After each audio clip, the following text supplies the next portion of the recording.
And we're back. This is a fresh episode. We've only done this intro once because that's how we do. We just roll with the raw clips. We're back with an Iron Culture episode with my esteemed colleague, Eric Helms. Can I call you Dr. Eric Helms, PhD, or is that too much? You know, you've done that so many times that I don't even try to stop you anymore, but preferably one or the other. But if you want to pre and post work at it, I'll be anabolic for you, baby. Any single time. And if you have a video, you would see his degrees, you would see the bodybuilding, you would see the pop collar, you would see a whole lot of things. Hey, just fresh swag. Someone who talks the talk and walks the walk, recently competed in bodybuilding, is about that life. Someone I highly respect, here today talking about science communicators. Kind of funny we have you on, Eric, because you are, to me, a top level communicator. And I'm not just saying that. What I mean is that we talk about different topics. What people probably don't know, all the YouTube videos we've done when we do it in person, you're a one take guy. And I can just say quickly that a lot of people I've had on are not one take individuals, where they might take several takes. So science communicators are important. You're one of them. Congratulations. Well, thank you. And I also think you're a science communicator because you do host a lot of information-based YouTube videos. And even though you might have someone else on to communicate the science, you don't always, and you always have top-notch people. So I would say we share in our love for communicating science. I think we share in wanting to do that. However, we aren't necessarily the best in the game. And if by best we go by most popular, we are probably the underground rapper's choice, is the way I'm going to frame it. And there is the popular rapper. There is the M&Ms out there, and we're talking about two M&Ms today, two titans in the industry, in fact. Indeed, yeah. Basically what we're saying, to not mince words, is Omar and I have spent 10 years to get to a solid B version of the two folks we have on right now who've done it in about half that time. So this is a masked, veiled conversation where we tricked Greg Nuckols and Jeff Nippard to come on, to highlight, and discuss about science communication. But really, Omar and I were furiously taking notes to learn how to become better at our craft because our egos are bruised, battered, and dying in some hole in the gutter. So really, I was looking for a weakness, and what they don't know is myself and Eric have teamed up, and two is better than one. Their number one weakness, I found out, was being friendly, which is their first mistake by appearing on this podcast. We have two top-tier science communicators when it comes to fitness. We have Greg Nuckols, who has managed to basically reignite in ways the blogosphere, so writing about lifting where people thought it was dead, with social media taking over, Instagram, YouTube, all those things, that the long form, so articles that are several thousand words, were dead. Nobody has time for that. And yet he carved out this tremendous niche for himself where he's in a league of his own. He gets way more downloads or page views per month than the average individual, and his Alexa ranking is higher than comparatively shorter websites that try and condense that information. So he went counter to the common narrative. And then we have at the same time someone, Jeff Nippard, who had a channel for a while but recently blew up by focusing on providing even more information, even more comprehensive information, better editing. And he has recently passed 1 million subscribers on YouTube, where previously, from me being in the space for a while, I wouldn't say I had assumed, but I did think that there was a certain cap for science fitness information, right? Muscles are sexy, and so there's always going to be bodybuilders that are personal vloggers that will have more than those that try and communicate good information. And once again, Jeff is questioning that narrative just by putting out the content that he is. So it's very interesting to see two individuals, I wouldn't say pioneers, but two people that are revolutionizing the way the science is communicated as it relates to fitness. Yeah, I totally agree. These two gentlemen have broken the mold of what we thought would be the right formula to get the level of success they have. And I think it's just a really cool conversation that we get to have with them about that. Yeah, and so for everyone out there, you're in tune for a pretty lengthy conversation that is going to be interesting and insight for those that care about lifting, information, how it's communicated. Because let's be honest, there is a lot of information out there. It's not that anyone's necessarily presenting new information. It's how it's communicated, how it's packaged, and that's very important to try and reach the most amount of people as possible. So I think a lot of people are going to learn something new. We want to thank everyone for listening. This is the podcast episode of Science Communication in the Social Media Age. Wow. Welcome to another episode. Hi, Greg. I recognize you. Another episode of Iron Culture Podcast. This is a big one. This is a big one because we have a couple of smart boys in the same room talking about what they love. Lifting. We do. I think lifting. That's what I was going to say. Right. Yeah. Okay. Yeah. That's not where I go when I think of boys in a room talking about what they love, but maybe my brain's just somewhere else right now. Contest prep. It gets to everyone. I was going to say maybe for, Greg, it could be Hamilton. It could be I bonded first. We got two powerhouses here. We have Greg Nuckols and Jeff Nippard talking today about science communicators, but essentially transcending expectations placed on social media individuals, where before, I would say in the last several years, there was the expectation in order to become quote unquote popular, either with blogging, YouTube, Instagram, you had to sell out. And what did sell out mean? Well, it meant extreme clickbait or maybe appealing to people's emotions rather than to information that would be useful. So you'll see people on YouTube all the time, juicy thumbnails, talking about things that are not true. One weird trick to get abs, and they'd get millions of views. And it's thought that's the way that you had to do it in order to become popular. But then someone like Jeff rolls around that has more information than ever before, more detailed information, concise, useful, understandable, and he grows probably the fastest out of any fitness YouTuber over the last several years, doing it the right way. Greg Nuckols, who I know we bonded over our mutual love of peanut butter, depth jumps, and almost getting rhabdo that time we did the lifting lyceum. We did 20 sets of bench press, Greg, and we're done. Yeah, I think it's really cool what you've both done. It's really awesome to have you both here. I also have a bit of background with both of these gentlemen. I met Mr. Nippard at his pro win back in, I think that was, 2013? Yeah. Was that right? 2014. 2014 is when you won the Muscle Mayhem, and we got to talk at our little get-together afterwards. Yeah. And it was a privilege to work with you as you did your pro debut. That was a lot of fun. Yeah. Always cool to work with an intelligent, gifted athlete. And then I think shortly after that, I first started talking to Greg. I think we started arguing on Facebook about D-training was where it started. And that would then evolve into us eventually starting this crazy journey of mass. I think it actually started with you giving me advice about grad school. Yes, that's true. I wasn't going to I was going to lie and say that wasn't the first time we talked, because of things that we don't need to necessarily include. Yeah, and we'll leave it there. I just wanted to correct the record, but then redact the rest. Right. So we have a corrected, redacted record. So now this is like the Area 51 of the start of our relationship. So I love it. But I think just like Jeff kind of blew up the expectations of how you could grow on YouTube, he's not just calling people out or doing one weird trick or all that. I think Greg really just, shocked me as someone who's been trying to do this thing since 2009, as I first started writing blog articles. And for those who are following on video, you just got a great insight into the mind of Greg Nuckols there. We're doing video as well? We got both, baby. And that is staying in. That's staying in. And we can do a clean start if you want, Greg, because I care about your reputation. No, it's all good. It's all good. Yeah, and that's actually not true. I was just trying to throw Eric off. Yeah. Oh, now you're thrown off. See the inversion there. That's fine.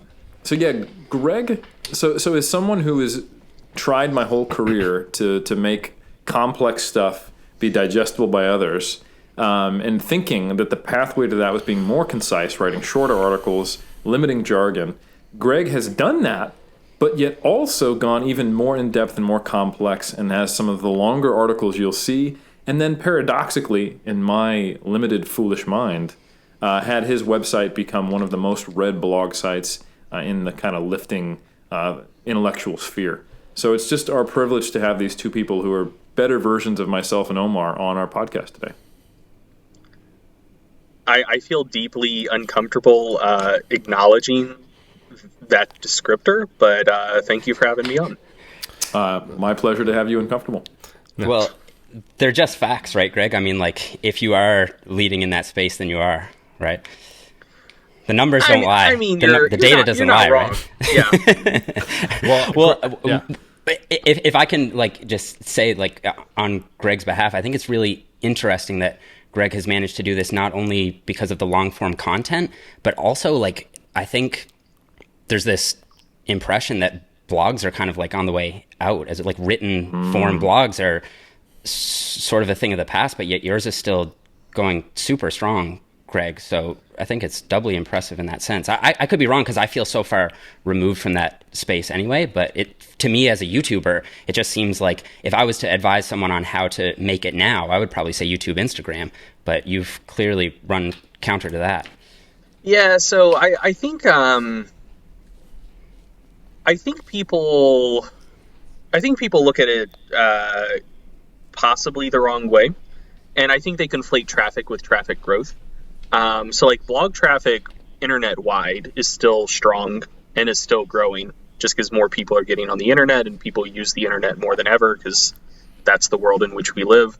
And yeah, like YouTube and Instagram are absolutely growing faster than written content is. But that doesn't mean that there aren't still people reading stuff. It's just it's less of a growth opportunity, but also that doesn't bother me too much because the way I see it, like I never set out to. So I never set out with like the aspirations to be big in the same way that someone like Elliot Hulse. So like whatever you think about Elliot, like everyone knows who the dude is. Like or someone like Rich Piana. My thought was never like, I want to be like internet famous like these people are and everyone in the fitness industry know who I am. It was more like, you know, I want to like the work that I do and I like learning about stuff and the stuff that I like learning about is the stuff I want to write about. And I saw that there weren't many people putting out long form content in the depth that I personally wanted to read. So it was like, I had no idea how many people would have an appetite for that, but it was like, well, I know I have an appetite for it and no one is serving that desire I have. So yeah, maybe there's some more weirdos out there, and there were more weirdos out there than I anticipated. So cool. Yeah, I would say let's back up that story, Greg, and make you even more uncomfortable by praising yourself. No, we're all going to enjoy this, but I think I first started communicating with you in 2014. Greg, don't go. I hope you can still hear us. But in 2014, I'm still here. Yeah. I've got the wireless headphones. I've seen you transition. I forget the name of your first website, but then became Strength Theory and now Stronger by Science. Can you just give that breakdown of your journey? So you also was it the chief content officer for Juggernaut? Is that what it was, or? Yeah. So, give everyone a breakdown, Greg, of that, like the last essentially 5 years and what Stronger by Science is. So I got really lucky, because I did. So I was planning on just like either just being like going to a gym and like being a trainer, coaching people, or planning on going to grad school and going the academia route. I didn't really see like, so I didn't set out with a plan to do what I'm currently doing. Essentially, like I was obsessed with lifting and I'd read about it all the time and I wanted to talk about it all the time. And my dear sweet then girlfriend, now wife, Lindsay, she was the person who like bore the brunt of that. And so she's also into lifting, but not like on the same obsessive level that I am. And so I just talk her ear off all the time. And eventually she was like, what if you started a blog so you could find other people to talk to about this stuff? Right. I was like, okay, like I can leave me alone. And so, yeah, pretty much just because I annoyed my girlfriend enough. That feels weird to say. My now wife enough. I just started a blog to try to connect with other like-minded people who I could obsessively talk about lifting with. And so like it just kind of organically started growing a readership, and I never planned for that to be a business. Like it was just like me sharing random thoughts about stuff. And then after graduation, she got an internship out in California, and basically like she followed me to college, so like she got first dibs for what we did after we graduated, because that's only fair.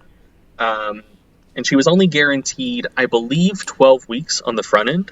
And so, you know, like my experience was in training, and you can't very well roll up to a gym and be like, hey, I might be gone 2 months from now, but you should hire me anyways. So like once she got that internship, I hit up Chad Wesley Smith, and I was like, hey, do you want to not worry about content anymore? And he was like, yeah, that would be good.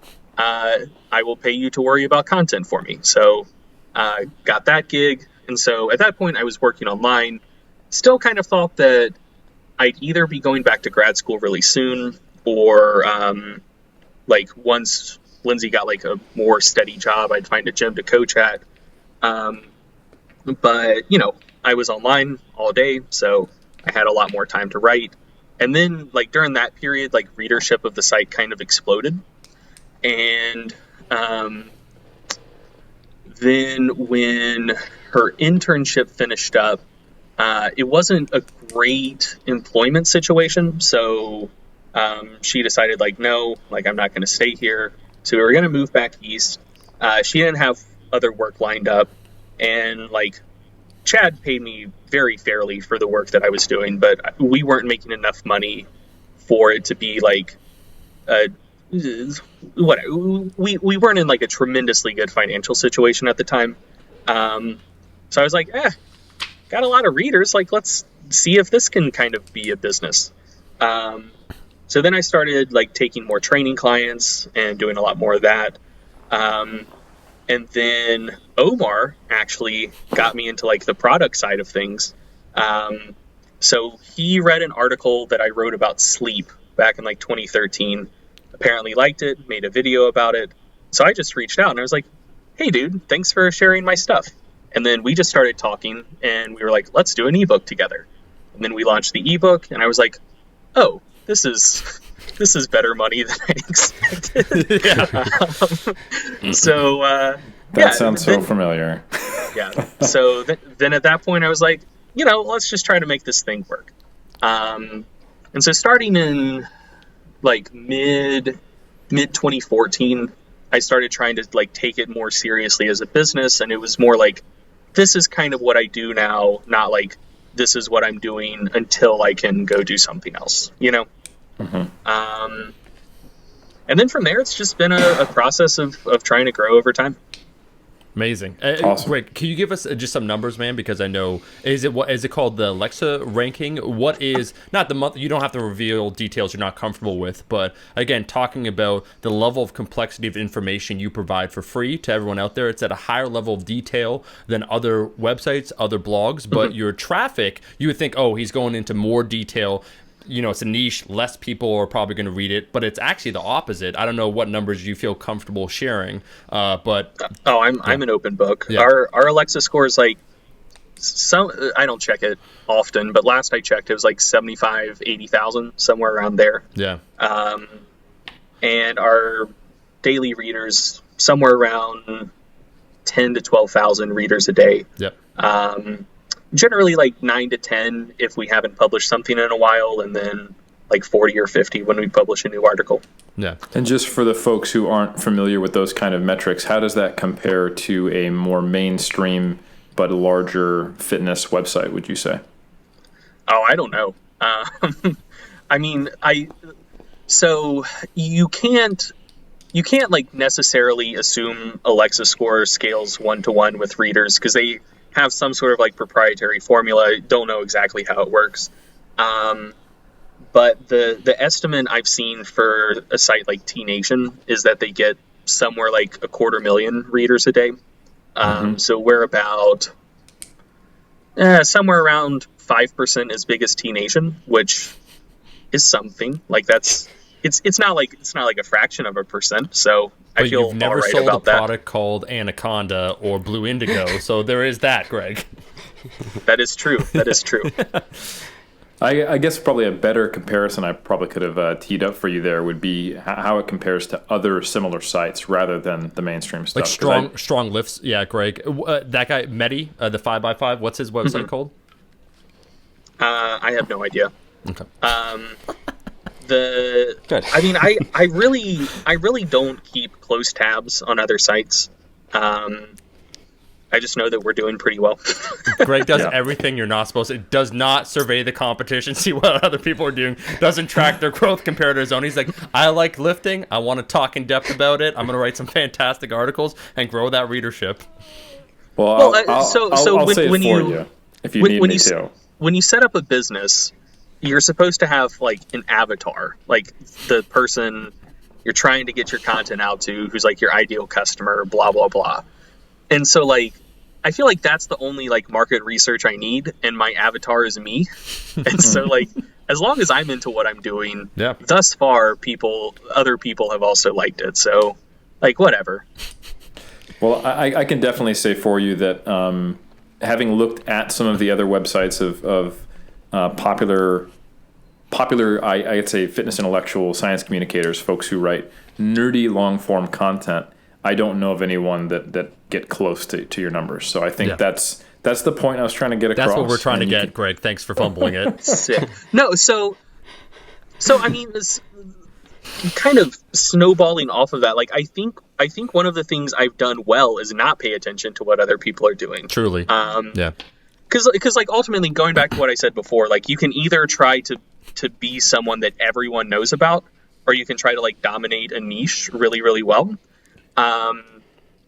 And I just haven't seen other people doing what we're doing. So a site like scifit.net, like those guys put out really, really good content, but it's more just like straight research, like crammed into an article with like 50 different references. And we try to like at least have like more of a narrative spin to it. So I don't think we're doing like the exact same thing. So I honestly can't think of like a super direct competitor. So like, I don't know, like I'm the only business in my niche as far as I see it.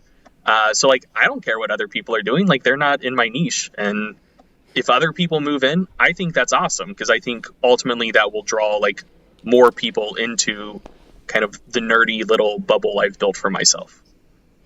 Would you say that Lyle is in your niche? Just to bring up something controversial, like do you think that? Thanks for getting us, Jeff, our clip for the podcast. We're gonna start right there. No, because I'm just trying to think. Like I think of Examine, and like I think of Lyle, and then I think of like research reviews.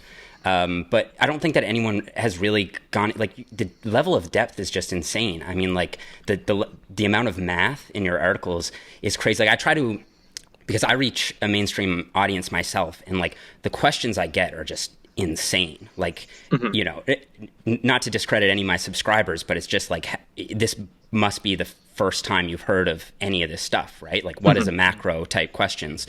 So like, I just have like 12,000 readers a day. Like I'm trying to figure out who these 12,000 people are who are able to comprehend that level of detail or even want that level. Like you say, you make it for yourself, but it's like, how many Greg Nuckols are there? You know what I mean? It's like, I'm saying this like it's impressive because you're obviously there's a lot, you know, high up in terms of like where the reader's comprehension must be and where your content is. You know, you're here. I can't imagine your audience being anywhere close to here. You know, I could be wrong.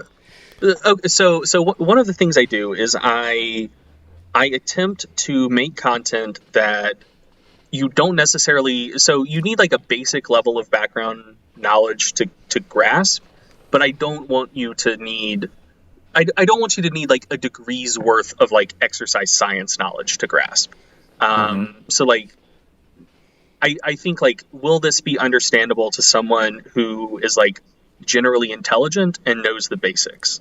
And then like when I go back and like reread articles before I publish them, I'm like, so one of the things that helped me a lot is my wife is my editor, and she's kind of like the audience I'm trying to get it out to. So like she's really, really smart, but like she doesn't have a background in exercise science. So anything that a generally intelligent person would get, like she'll get. But then anything where there's like a unrealistic level of assumed background knowledge, she's like, I don't really see where you made this leap. And I'm like, oh, like it would make a lot more sense if you knew this. And so then I put that into the article. And so I think it's accessible to most people. They just have to have the patience for it, you know? Yeah. I don't even think it's patience, Greg. I think the discriminator and the differentiation between what you're asking, Jeff, and what Greg actually does is that I do think someone with a basic ability to decent reading comprehension and a very low level of requisite knowledge, I think can get through even Greg's more complex articles. I would say an interested person with a high school education who is a personal trainer and has been for a couple of years can get through the majority of Greg's articles. I think, though, that the only people who want to get through Greg's articles are the people who nerd out on this stuff. I think that is probably the main factor. And he puts right at the front, though, hey, this is 3,000 words. Yep. Hey, this is a deep dive on X, Y, and Z. And I think the difference is that people who just want to be told what to do and want to make sure that it's science-based probably aren't Greg's audience. It's people who actually are really enjoyed in the curiosity behind it, how it works. And it's the same kind. I see it as the same people who would want to listen to an astrophysics podcast or read an article or like Bill Nye. It's like they're actually interested in some of the nerdy science stuff. And I think that's a niche that really wasn't filled even by some of the bloggers you're talking about who, like Lyle, for example, or when this was a more popular common thing, where we would blog about something in depth, but from a almost kind of like outcome-based, rigorous focus, and here's what you do in the end, or here's what it means, and it's very important to be correct, rather than having this kind of narrative style and tone of curiosity and interest, and isn't this just cool shit, man? And I think that's what was missing, in my opinion. I just want to applaud you, Greg, on doing a great job with that. So I think, again, I would love to hear kind of a similar story of you, Jeff, of how you got to be here today. The very popular only YouTuber that I'm aware of with this kind of following who does these deep dives on science, and not just as something that's maybe every third or fourth video, but your bread and butter, which is incredible to me. Because I've had the privilege of being on Omar's channel a bunch of times, and so has Brad Schoenfeld, James Krieger, and a few others. But it's like Omar's going, right, I'm going to weave in some science, but I know that I think that if I only did that, there's no way I could keep growing, or that wouldn't be the best way. And then you come and just kick the door down and you say, hey man, check out this awesome figure. Yeah. And before we go on, I actually want to set up Jeff properly from being in the YouTube space, because I feel that it might be that Canadian politeness where he might be too humble to say some things. But in the YouTube space, I've been in it for the last decade. It was an old adage kind of that if you're more evidence-based, whatever that means, if you're trying to provide information, practical takeaways, if you compare those channels to the leaders in that space, there's a huge disparity. And what was that about? Was that because people don't want that information? People just want to listen to muscles? A variety of different reasons. But for the longest time, for the last, only in the last 5 years have certain channels begun to emerge, right? But even then, if you compare their subscriber base to the leaders in YouTube, they have a couple million subscribers, whereas maybe the leading channel that provides practical information has a couple 100,000. So it's still a big gap. And what's more is, Jeff, correct me if I'm wrong, you had a podcast, was it 2014, Ice Cream for PRs? So yeah, I changed the name in, I think, 2015 or something, just to the Jeff Nippard podcast. It's still active, but I only post about maybe once a month tops. Yeah. And so you were in the space for quite some time before you, I don't want to say change direction, but provided a new level of complexity of information that also was simultaneously more accessible. And this was at a time where if you took a look at someone being in that space for quite some time, the leaders once again on YouTube were going counter to that. So it wasn't like you weren't taking observations and, oh wow, these evidence-based practical channels are really taking off, I want to jump on board. It was more going counter, where it's like, you know, on YouTube it's about captivating an audience in 4 minutes or they're going to go away, and you're like, now we're going to do 15 minutes, we're going to go even more complex on the information, and I'm just going to bet on it. And then what turned out is that when I said the fastest, I mean, I'm sure there's some bodybuilders that have had astronomical rises in their popularity, but in terms of real, practical, useful information, your channel has had the most meteoric of ascensions, I would say. So can you just chronicle that journey from being on YouTube prior with a different style for a few years? What made that transition and that whole process? Yeah, sure. So yeah, like you said, I think I started out actually mostly just documenting my journey as a bodybuilder. So like Eric will remember, in 2014, I won my pro card in natural bodybuilding, and I was actually making videos then, but they'd get like 100 views from my friends, and they'd just be like, I'd plop the tripod down, record every set, and just let it roll raw. Yep. So that was like 2014 YouTube Jeff. Then I think I might have started no, that was on the channel that I still have. I probably had like 400 or 500 subscribers or something like that. Then I think what I started doing then was like just bare bones, like plop the tripod down on my coffee table and record a video about like the post-workout window or something like that, and just talk about that for like way too long, way too rambly, and like those never caught any traction either. Then I think what kind of caused me to turn the corner was when I started doing interviews. So I had the podcast earlier, but I started doing roundtables. So I think Eric was actually a part of my first one, which was either, I think it might have been I forget now, but it might have been the volume roundtable or the reverse diet debate. It was like 4 or 5 years ago now. Both. And Greg was on the volume one too. Oh yeah, Greg was. That's right. And those at the time, and for me, like as someone with like 1,000 subscribers, were getting like 20,000 views in a week, 20, 30,000 views, which is a lot, right? And I think it's just because we kind of collaborated our audiences and really shared them to the masses. I thought that was the peak, man. I just remember when we had we were like, oh, we got Lane Norton, Greg Nuckols, Mike Isertel, Eric Helms, Menno Henselman's all on the same thing. Like, and I don't think we Menno saw was these. on it. Menno was on the reverse diet one. He wasn't on the volume one, but he was on the reverse diet. There was a couple big roundtables. I think like 3. Yeah.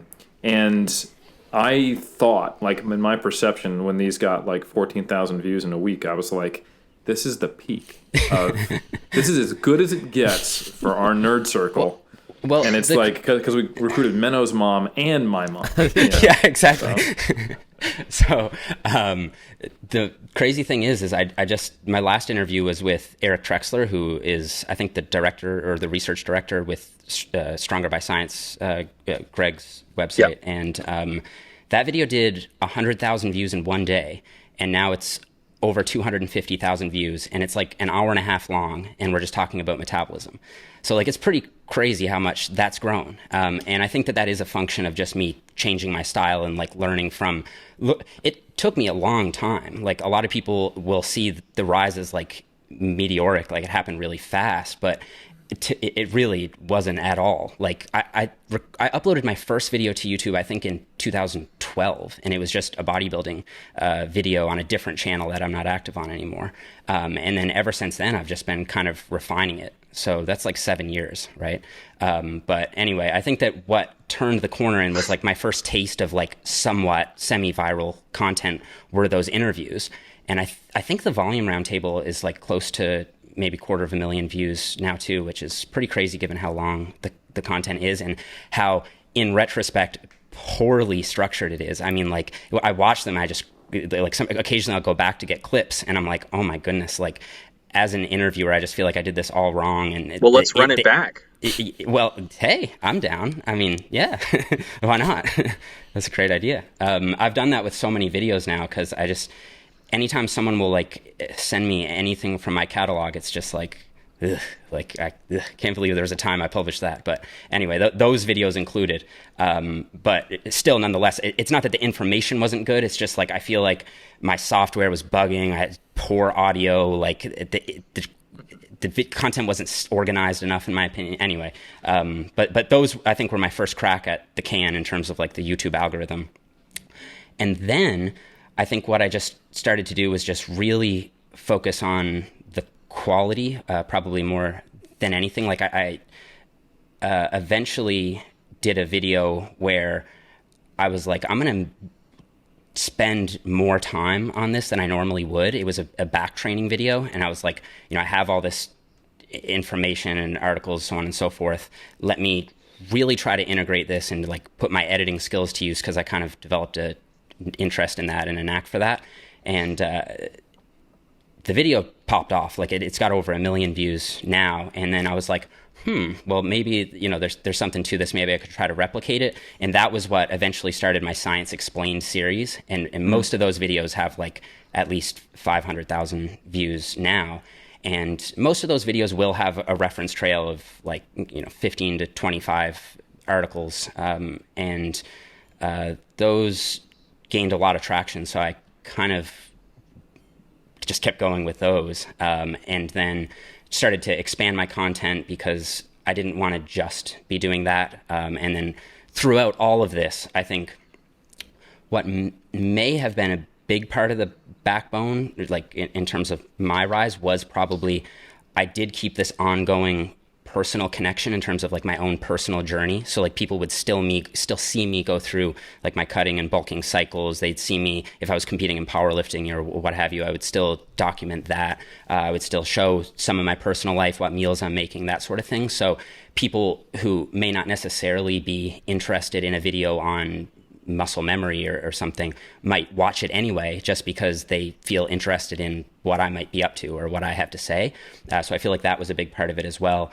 So I had the sort of like in-depth Science Explained videos. I have the vlogs where I showcase my own journey. Still keep them, they still have kind of like an informative backbone, but they're much more personal and much less rigorous in terms of the actual content, much more casual. And then I also still more or less maintained the interview style, which continued to do better as my channel grew and people still like them. Very few people complain that they're too long or anything like that.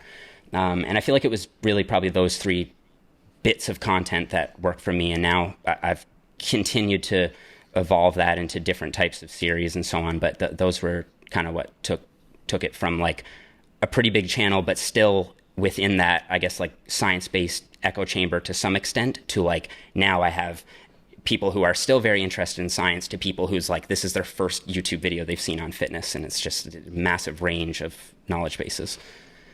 Yeah, I think what you're doing on YouTube is really, really good. Cause like, man, I remember trying to look for like fitness content on YouTube like 10 years ago or whatever. And it was a wasteland. It was a goddamn cesspool. Oh yeah. So like, I'm sure a lot of people's first like video exposure to fitness stuff is probably still bad, but like a certain percentage of them, it's going to be you. And like, that's awesome. That's putting them like, that's giving them like a multi-year head start on where like I was. Yeah. Yeah. Well, I appreciate it. Yeah. And I really liked it. What I want to unpack is how you said you look back on your roundtables and you feel the sense of, you described it as, ugh. And I want to unpack that ugh. Because I think on the surface, for someone who's not necessarily just a fitness information consumer, because they could probably say, oh, well, Jeff's videos are very concise, they're easy to see, they're visually stimulating, they hold my attention span. They can say perhaps why they think that they are watching it and they stay on it. But I think for the average, maybe up-and-coming content producer, especially if they come from an evidence-based background, they won't, and I'm speaking from experience, they wouldn't see the difference between your roundtables then and now. And the reason is because they're not focused on the right things. And I'm, again, speaking from my own experience. The culture of the evidence-based quote-unquote fitness professional or science communicator was one where we kind of looked at fitness information is black or white. You're either part of team good guy or good girl, good guy or good gal, to make sure I'm not infantilizing anyone. And you're putting out content that is like of a high intellectual rigor, and that's the main thing you focus on, or you're part of the quote unquote marketers, right? And almost eschewing an entire art, science, if you will, or skill set around communicating, packaging information, getting it across to people, and making it palatable to the point where only thing you care about is the scientific rigor and whether it is correct. And I came from that cloth, and I think it inhibited the growth of what I've been trying to do until I started to see people come up way later than me and far surpass me and get a bigger reach. And that's what it took me to start changing and start paying attention. And now I can actually see the difference, but for years I couldn't.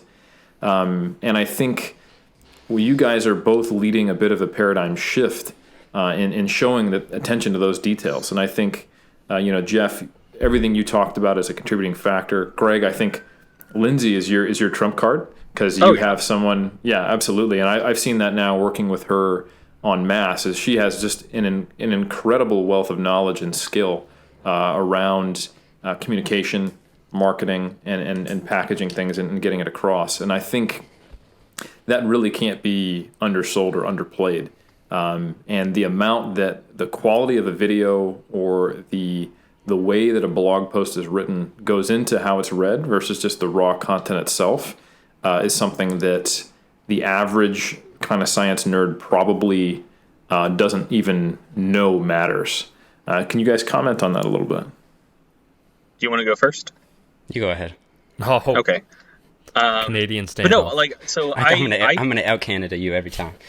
I think that's absolutely huge. So pretty much everyone's experienced this. Like, if you click a link on social media, on Reddit, on Google, whatever, when you land on the page, you make an assessment of what you think you're about to get, either consciously or subconsciously, pretty much automatically. Like, if the site looks clean, or like if it's a video, if like there's a smooth intro and like the production quality's good, like with a site, like if the layout is good and the site functions well and it has fonts that are appropriate and text that's actually readable, those are all like subconscious cues that this is probably more legit. It's not necessarily a good cue, because there's a lot of absolutely bogus information out there that either comes in really appealing videos or like a really professional looking website. But that is just like an association people make, because that's how it tends to work. Like, if you land on a Blogspot post or a Blogspot site that looks like it hasn't been updated in 5 years and was built on like the web 2.0, even if the information is really, really good, you go into it with kind of like a negative bias against it. So as much as it would be great if it was solely about the information and humans were perfectly rational actors and could perfectly identify truth from falsehoods and only consumed content from the purveyors of truth, that's not how the world works. That's nowhere close to how the world works. So like if there is like an edge you can get just from having good quality stuff, like a website that looks professional, writing that's easy and pleasant to read, videos that look good and are professionally produced, without having to sacrifice the quality of the content, I think you're an idiot for not availing yourself of that. And I also think that beyond quality, I think accessibility is really, really important. Because one of the reasons I write long form content is because I can't write short form content. Because if I was writing, so if my audience was like you three guys, I could probably cut the length of my articles by 60%, because I know stuff that I wouldn't have to explain. But then it's just not going to be readable to the majority of people. And so like, and I see you do this in your videos as well, Jeff. Like there's a lot more jargon you could use that you don't use. And I think there's some degree of like comfort with yourself that you have to get to before you can do that. Cause like early on, like I wanted to use big words so people would think that I was smart. And then I realized that's just stupid. I'd rather 100,000 people read an article and benefit from it than 100 people read the article and be like, oh, that guy's smart, but also seems like a pompous jackass, you know? Or just not get it, or miss the point. Yes. So, you know, I think we need to stop thinking of people as like solely rational actors, and, you know, look back at like the Greeks and the idea of rhetoric, and like you have the ethos, you have the logos, you have the pathos. It's not just all logos. Well said. I think for me, and then I'll let Jeff talk, is I had to get over my own bullshit before I could start producing good content that acknowledged all of that. And I had to get appealed to my own mission statement. I had to have people close to me say, like, why aren't you on Instagram? And me go, look, it's a cesspool of blah, blah, blah, blah, blah. Or why aren't you on YouTube? Like, oh, it's this, and all this, like, you know, I'm not quite a millennial and I hate the new thing. And then them to say, all right, well, what's your goal, Eric? And I was like, well, I want to reach as many people as possible and help them. And they're like, so do you see how you're dumb? And I went, oh, yeah, I see what you're saying. You know, and then all of a sudden I removed this block and my willingness to actually go, right, what's the best way for me to reach a lot of people? And then all of a sudden it was logarithmic growth on my learning of this stuff, because I understood its importance. But I think a lot of people just aren't there yet. So, yeah, that's my little 2 cents. But I totally agree, and I'd love to hear from you now, Jeff. Yeah, well, Instagram is a cesspool of blah, blah, blah. So you might have been right. But I'm there with it, blowing my way to blah, Well, blah. we're sponsored by Fit Tea, guys, so we should just slow down here and be careful who we attack. Yeah. Fit Tea, the only true way to get abs. I think Instagram is probably my least favorite platform. I just feel like it just forces people into the scroll, and the attention span is barely even seconds. Like, whereas on YouTube, you know, an average watch time, it might be 4 or 5 minutes or what have you. So it's just it's hard to I think accomplish depth on Instagram and also be wide reaching. Yeah. But who knows, maybe there'll be like a fifth guest here next time. Squat who's doing University, like crazy I'd throw him in there. Oh, okay, fair. Yeah, yeah. But I actually don't follow them, but that's cool that if true. I completely agree. But they haven't. But he hasn't done what you've done, the equivalent of YouTube, where for Instagram there's, you know, fitness personalities that have millions of followers, and he's still at maybe a couple 100,000. So he's not on that scalability. It's not the same. Or is it half a million? He's pretty big, bro. No, I think it's over. Oh, is it now? Oh, yeah. He had so not to completely divert our topic, but I think he's probably had really fast growth recently because he's been doing a giveaway and several other things over the last 6 months. What did he have? Oh, 826. I said half a million, so I'm off by.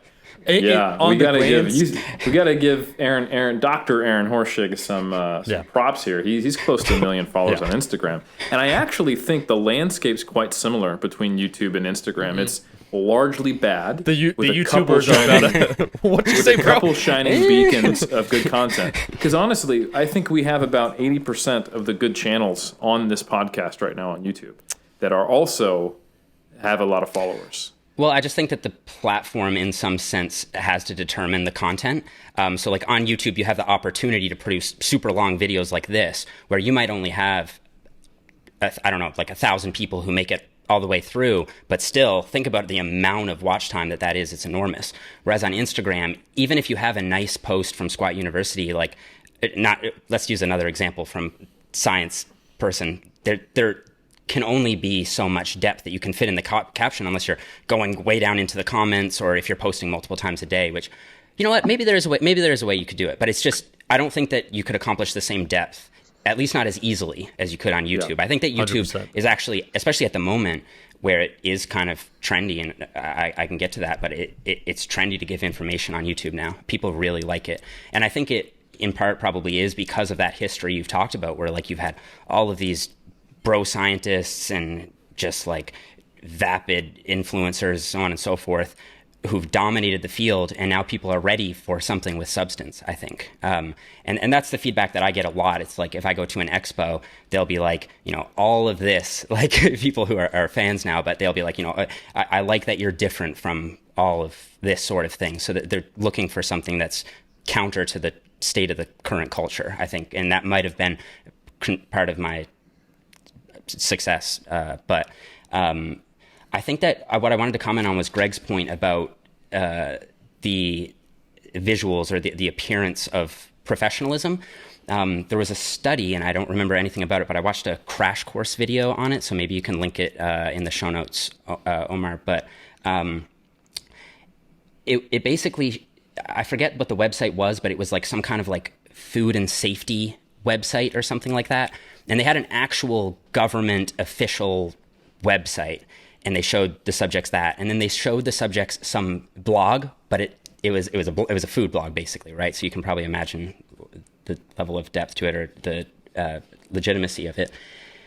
And well, basically one was legitimate, one wasn't. But the blog had like very nice text, lots of graphs. It was laid out in a way that looked professional. It was simple. Dude, you can put anything in a graph and a tremendous amount of people will believe it. and they asked the people, which one looks more reliable. And far and away, more people thought that the blog one was more reliable, more official, right? Mm-hmm. So how you design it is super, super important. Like it's number one, really, in terms of getting people in. I mean, at least it is on YouTube, because on YouTube you have two things, basically. You have the title and the thumbnail to get people in. And when they land on your video, there has to be something that's going to entice them to want to get in there and see what it's all about. Also the view count, but you can't really do much about that. So I think it's just hugely important that if your goal is to reach more people, you just have to consider that people are looking at the screen with their eyeballs, and that's how people's brains work. And it's interesting because, like, I think that on this point, I actually get it worse than Greg, because I think I kind of, like, people perceive what I do as harsher clickbait than what probably Greg does. I've gotten some clickbait pushback. Okay, fair enough. But that's probably because your audience is even more averse to clickbait. So to them, I would just be so far gone that I'm just out of I'm canceled. I mean, like I see when I see your stuff get shared on Reddit, I see a bunch of people complain like, this clickbait title, blah blah blah. I'm like, dude, you just don't know how the fucking game is played. Like he's either gonna clickbait or he's gonna sacrifice like probably 2/3 of his views. Like, let's talk about that actually for a second. The whole clickbait, because that's a landmine. I had a question for Greg, but we'll save that in terms of the complexity of information to jump right into this. I'm actually gonna have Jeff. We're going to put you on the spot here, because I think marketing and being able to read the audience and read YouTube and, as you said, the algorithm is very important. And your titles balance that fine line. By and large, I remember there was one where you put the title, what was it? Bad news. I sent you a message after I saw the like to dislike, where people, it was absurd how upset they got over a title for all intents and purposes. Like it's clear, like. It was clear by the thumbnail to me that it was bad news in the context of what happened to you guys. But I don't want to call it unreasonable, the pushback that you got. But other than that, your balance of titling, I would say, has never exceeded, has never gone into the clickbait territory. But why I want to put you on the spot and show how good you are, Jeff, I want you to title this episode of Iron Culture Podcast, because we would have something like, no, Eric, what would you call this episode, Eric? Just say what you would call it, and then Jeff. I would call it the future of science communication in social media. That's not bad. Like, mine are never bad. They're just not good. But it leaves open the possibility that, like, it leaves too much open. Like, it could be bad. It could be wishy-washy. Like, it doesn't. What you might want to do is, like, the best way to communicate science, or the best way to communicate something that. Give me something. Greg, what were you going to say? I would say, Greg, go ahead. I would say one weird trick to 10x your online following and add 3 inches to your penis. There you go. Now we got a winner right there.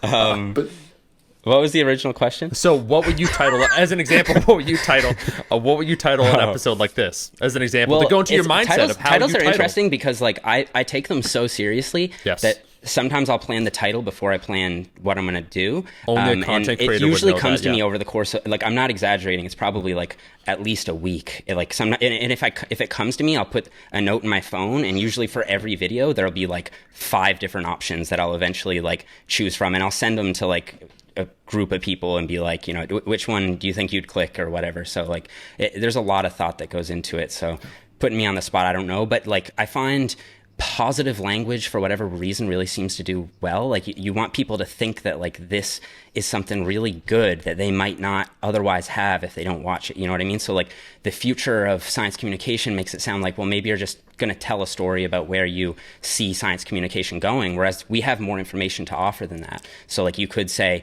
how to, you could go the exact opposite route and do it negative. You could be like what most people do wrong when communicating science and fitness or something like that, right?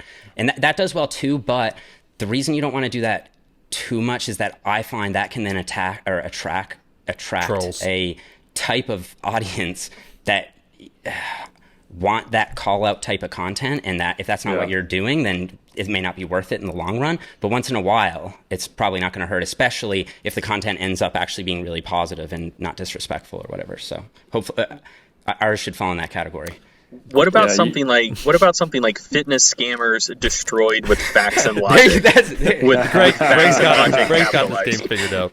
But let me ask you guys before, I have a question for Greg, but just you two guys in terms of titling, I would say, Greg, like your definitive guide on the squats, it's quite clear on how to squat, what you're getting into. So if people accuse you of, clickbait or titling, that to me is confusing. Jeff, I want to know how you balance that line between, as you said, the thumbnail. So there's two things that you can influence people, and you said you can't influence the view count. The thumbnail that you put out, and then the title that people see with the video. And those two basically determine the traffic that the initial traffic that the video will get. So what's your thought process going into those two things in order to still keep your ethos, what you're about, be in line, but try and attract as wide of an audience as possible? Yeah. Well, for me, I feel like it. Let me think here. So I think that there's like a pattern of things. It's kind of hard to like formulate it down into one thing, but like generally speaking, like at least I'm going to put myself in the thumbnail. Like I've experimented with like trying, because some of these like video essay channels will just put like a really nice image. Like I did one video on like how different cooking methods affect the nutritional profile of food, and I was like, some of the popular videos on this literally just have like a thumbnail of a microwave, but they might have been uploaded 4 or 5 years ago. So I actually did give it a shot, because I was getting feedback from some people that like, well, based on your appearance, I didn't expect the content to be as rigorous as it is, right? And it was a disincentive for me to click. I would imagine these are Greg's viewers who are giving me that feedback, right? So I was like, well, maybe I'll try the removing myself from it, and then when they come in, they'll see that there's this good information. So I, always put effort into the thumbnail, make sure it's bright, make sure it's aesthetic, well designed, so on and so forth. But that video did like a quarter of the views of if I'm in the thumbnail, right? So, and I did that a couple times, like an A/B testing, and it's just, there's no question, if I'm in it, it's better. Obviously, you don't have to put me in this thumbnail. Like that'll just be your face. on my channel, it clearly works. And then, honestly, like physique shots are almost always going to do better, because people think that if you have a good physique, then you know what you're talking about. Like this is just, it's just the way it is. Yeah. Yeah, like I do think you brought up something really important, Jeff, was the how street cred, quote unquote, in the fitness industry, it almost matters implicitly. And I think it's something even intellectual people, like you need to see that someone walks the walk a little bit. And I think, not taking anything away from either one of you, but Jeff, you're a very gifted bodybuilder, and Greg, you're a very gifted powerlifter, and those things were apparent at the time you guys came on the scene as well. Like, oh shit, there's this new kid on the block who's writing these really in-depth articles, and the dude squats 700 pounds. Well, I gotta listen. I can't write him off. Hey, oh, this new guy on the block, he looks like that, natural bodybuilder, and he's got the science. So I guess it's really hard to assess this, but how much is that? A threshold to cross, and then you can be listened to, or is that something that leverages a large part of your guys' success? Do you think? Just speaking for myself, I think that was absolutely like an important foot in the door. These days, like, I pretty frequently, so I don't rarely share like training videos on Instagram. But when I do, like, I'll get a bunch of comments and like quite a few messages from people who are like, "Oh, dude, I've been following your content for years. I didn't even know you were strong." Yeah. So like, I don't think so. I think that absolutely helped like get things off the ground. And I mean, I'm sure it absolutely still plays a role in things moving forward, but I don't think it's like as pivotal of a thing anymore. I would agree. I think that it kind of depends on the platform. Like, I'm not surprised that for Greg it doesn't matter as much, because his thumbnails for his blog are usually not him, right? And that doesn't seem to matter. For me, it hurts me if it's not me. So I feel like when I'm in shape, so when I'm leaner, my videos tend to do better, actually. And it depends on the platform. Like, I feel like you'd have a spectrum of how much the way you look matters, and you have like probably blogs down here, and then you'd have Instagram here, right? I feel like YouTube is somewhere in between. Because you have examples of really successful, informative channels that don't show themselves. So like Picture Fit, I know the guy who runs that channel, super successful YouTube channel, and nobody knows what he looks like because it's all animations. Have you heard of it, Eric, or have you seen it? I've heard of it, but I haven't watched it. It's pretty really good. It's really good. Yeah. And it reaches, a very mainstream audience and gets lots of views because, the information is good. They're very punchy and they're well produced. So I think that there's certainly a way around it. But if you have anything like to show, I think that you should show it. So like if it's a transformation, like if you used to be overweight and you lost a bunch of weight, like show the transformation, not necessarily the end result, but whatever's going to be more visually impressive is what you need to showcase. And almost anyone who's into fitness, I mean, unless you're doing it totally wrong, you should have built some amount of traction so that you can show off your results to some level. And it really does matter to people. I don't think that means that you can't make it without it. Like, there are the odd examples, but I think that you'd always make it more with it. Oh, yeah. Yeah, I would say, I'm trying to think, because as you said, Jeff, Picture Fit totally bypassed the image standard of needing either to be a certain level of strength or a certain level of aesthetics in order to grow his channel. But I'm trying to think now of a YouTube fitness channel, and I think your spectrum is correct, where blogs are over here where they're not as important. Instagram definitely all the way here, and YouTube somewhere in between. But I'm trying to think of a YouTube fitness channel that has over 1 million followers, subscribers, that doesn't have either an impressive physique or something like just someone that, let's say an average Joe, just a pure communicator that is, not super lean, not super jacked, or not very strong, that has achieved that level. Picture Fit did a fantastic job of, as you said, it's all animation, so, you don't need to appeal to that authority then. Yeah, but I think that's something that people in the evidence-based community could do a little bit better, is show that. Now, the issue with it is until there's some kind of paradigm shift where people who are on Reddit decide that, well, maybe it is actually better if you get more people, more eyes on this and get them involved in the community, you may get that pushback from the, militant evidence-based crowd. You're selling initially. your body. So, and for example, I mean, like if Eric started posting a ton of ab flexes, like it might bother me a little. Like, you know what I mean? Like, it seems to go against your brand. And I noticed this initially myself too, because like if you look at my early interviews, it was literally a side by side of me and Menno, right? But now it's just simply not worth it. Like, I put too much effort into the content for me to lose viewership over something as trivial as that for me.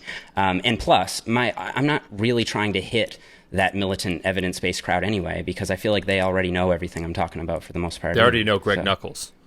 Yeah, they've got Greg's blog, so they don't. Well, I mean, I think like I view clickbait or like thumbnail bait. I view it like purely through a utilitarian lens. Like if someone searches how to train back, and there's like 5 videos that initially show up on their screen, and yours is one of them. Like if you reasonably think that your video is the best one that's going to show up when people search for it, then at that point it's a zero-sum game. Like they're going to click on your video or another video. And if you think yours is going to provide more net utility than the other stuff out there, like you do what you got to do, 1, to get more views for yourself, but then 2, to take more views from like less quality content. So I mean, I think that it's not a incredibly difficult thing to justify. And I think that I think it's one of those things where it kind of depends how you position it. So if you're like, I look great, here's this shot of me in the thumbnail, I'm going to tell you this stuff, and you should believe it because I look great, then it's like, okay, like that's shady. Even if the information is good, I think that that's still kind of a net negative, because you're then kind of like setting this tone of like, and this is the correct way to acquire information, right? So try to find jack dudes and they're telling you the good stuff. I think if you use that to lure people in, but then also present them not just with good information, but also with like a correct way of like thinking and evaluating evidence and how to come to like beliefs about these topics, like I don't see anything wrong with it at all. Yeah, I think that makes a lot of sense. I like the way you're framing that if our goal is to help people, and we know what works to get people to read or watch something, then we have to consider those as viable tools from a very utilitarian standpoint. And I think the only counterpoint anyone might have is, are you keeping that incorrect cultural, I'm going to use cultural here with the quotes around it because it's like the lifting culture, if you will, cultural belief that someone who's jacked or looks good or who has the quote-unquote street cred is automatically right alive by having that be the way you leverage it. And one thing I actually appreciate is when an influencer or a content creator acknowledges that but still does it and kind of breaks the fourth wall, if you will. Like, Jeff, you did this not too long ago. You were saying, hey, you guys lambasted me for using this clickbait, and then I didn't use clickbait on the next one, and I got way less views. And I really think I appreciate it when the viewers into accepting the clickbait is very smart. Well, not even just. Well, let me just share my experience with that, because it might be enlightening. So that video that you mentioned, the bad news video, right, where my girlfriend and I lost our luggage. So that video, as you said, got, I think it was 3,000 likes and 3,000 dislikes. So 3,000 people were bothered enough by it to like click the down button. My thought process was kind of like yours, not to like defend myself on that video, but because it was ultimately that video that made me decide that it's just not worth it for my personal brand to do stuff like that. So since then, I haven't done anything even remotely close to that. But to me, it was almost like obvious irony, like almost like it was like I'm clearly trolling. You know what I mean? Like it's me and my girlfriend. We're like over, like we got our hands up, like, or we're like this, and it's like there's a glow around us, and we're like, it's so staged. My photographer clearly took this like super high res photo of us. Like it's so obviously staged that this is going to be a vlog. It's like if you're a part of the YouTube culture, then you know that this is just part of the language, right? But obviously a lot of people didn't perceive it that way because my whole brand is built around trust and integrity and so on and so forth. So I think that people weren't necessarily offended by the fact that I clickbaited. It's more so the fact that like it just felt off brand for me, and they're like, I don't want to see you go that direction, right? So I get that. But the reason I mean, obviously part of the reason is like I'm like, well, I flew my videographer down here to LA. That's like a couple $1,000 of an expense. I'm here for the expo. I want to make a bit of content. I'm here for the weekend to see my subscribers. I want people to see me interact with my subscribers, so on and so forth. So like, yeah, I want people to see this bit of content that we made, and not much happened in terms of like anything that is going to draw an average viewer in, right? Except for this losing the luggage thing. And to me, I feel like I want people to watch my vlogs because I feel like that's what connects people to Jeff the person rather than just like the science communicator, which is what I think will ultimately give me much more longevity. Because if you completely isolate yourself as a person, I think at least on YouTube, where the attention span is relatively short, you run the risk of having educated your audience on everything they need to know. And then they're just like, well, I got it all. Thanks. Like, I'll move on, right? Whereas if they feel attracted to you as a person, they might be more inclined to stick around for 2, 3, 4, 5 years. And that's something that I do fear a little bit on YouTube. It's like, I notice a lot of creators who are extremely successful will almost intentionally like spoon feed their audience, like keep them in the dark, right? It's like they give them little tiny bits of knowledge with every video, because if they came out with it all at once, they might realize just how simple it is and then be like, oh, well, that's all I got to do to get jacked. Like, I'm good. All right. You know what I mean? So for me, I feel like the vlogs are a quintessential piece of my channel because I think that they contribute to the long game for me. So that's sort of how I, at the time, justified this. It's like, this bit of irony. It's like contributes to the personal element of it, so on and so forth. But since then, I've realized that, like, well, if 150,000 people watch it, or half that, 75,000 people watch it, it's just not worth the pushback for me. So on my vlogs, I just don't really clickbait them like that anymore. Yeah, but I think I just love that you talked about it and that we're talking about it now, because I think while we are, in some ways, like Greg said, we have to play the game. We're beholden to the reality of what we need to do to help people. We can also be social critics to some degree and say, hey, maybe we should think about the way we consume information and what do we value. And I think that gives people the opportunity to reassess and perhaps recalibrate, and not to like be too bold and say that we've had that much of an impact, but perhaps some of that and some of those shifts in values and awareness are why you guys have been able to be successful. So I think it's important to have some responsibility as a content creator to, sure, you don't want to go against your own brand, and which is really just basically maintaining trust with the people who are listening to you. And I do think making personal connections with your audience, they want to be told a story. They want to understand why this is important. They want to connect with you. I totally agree with that.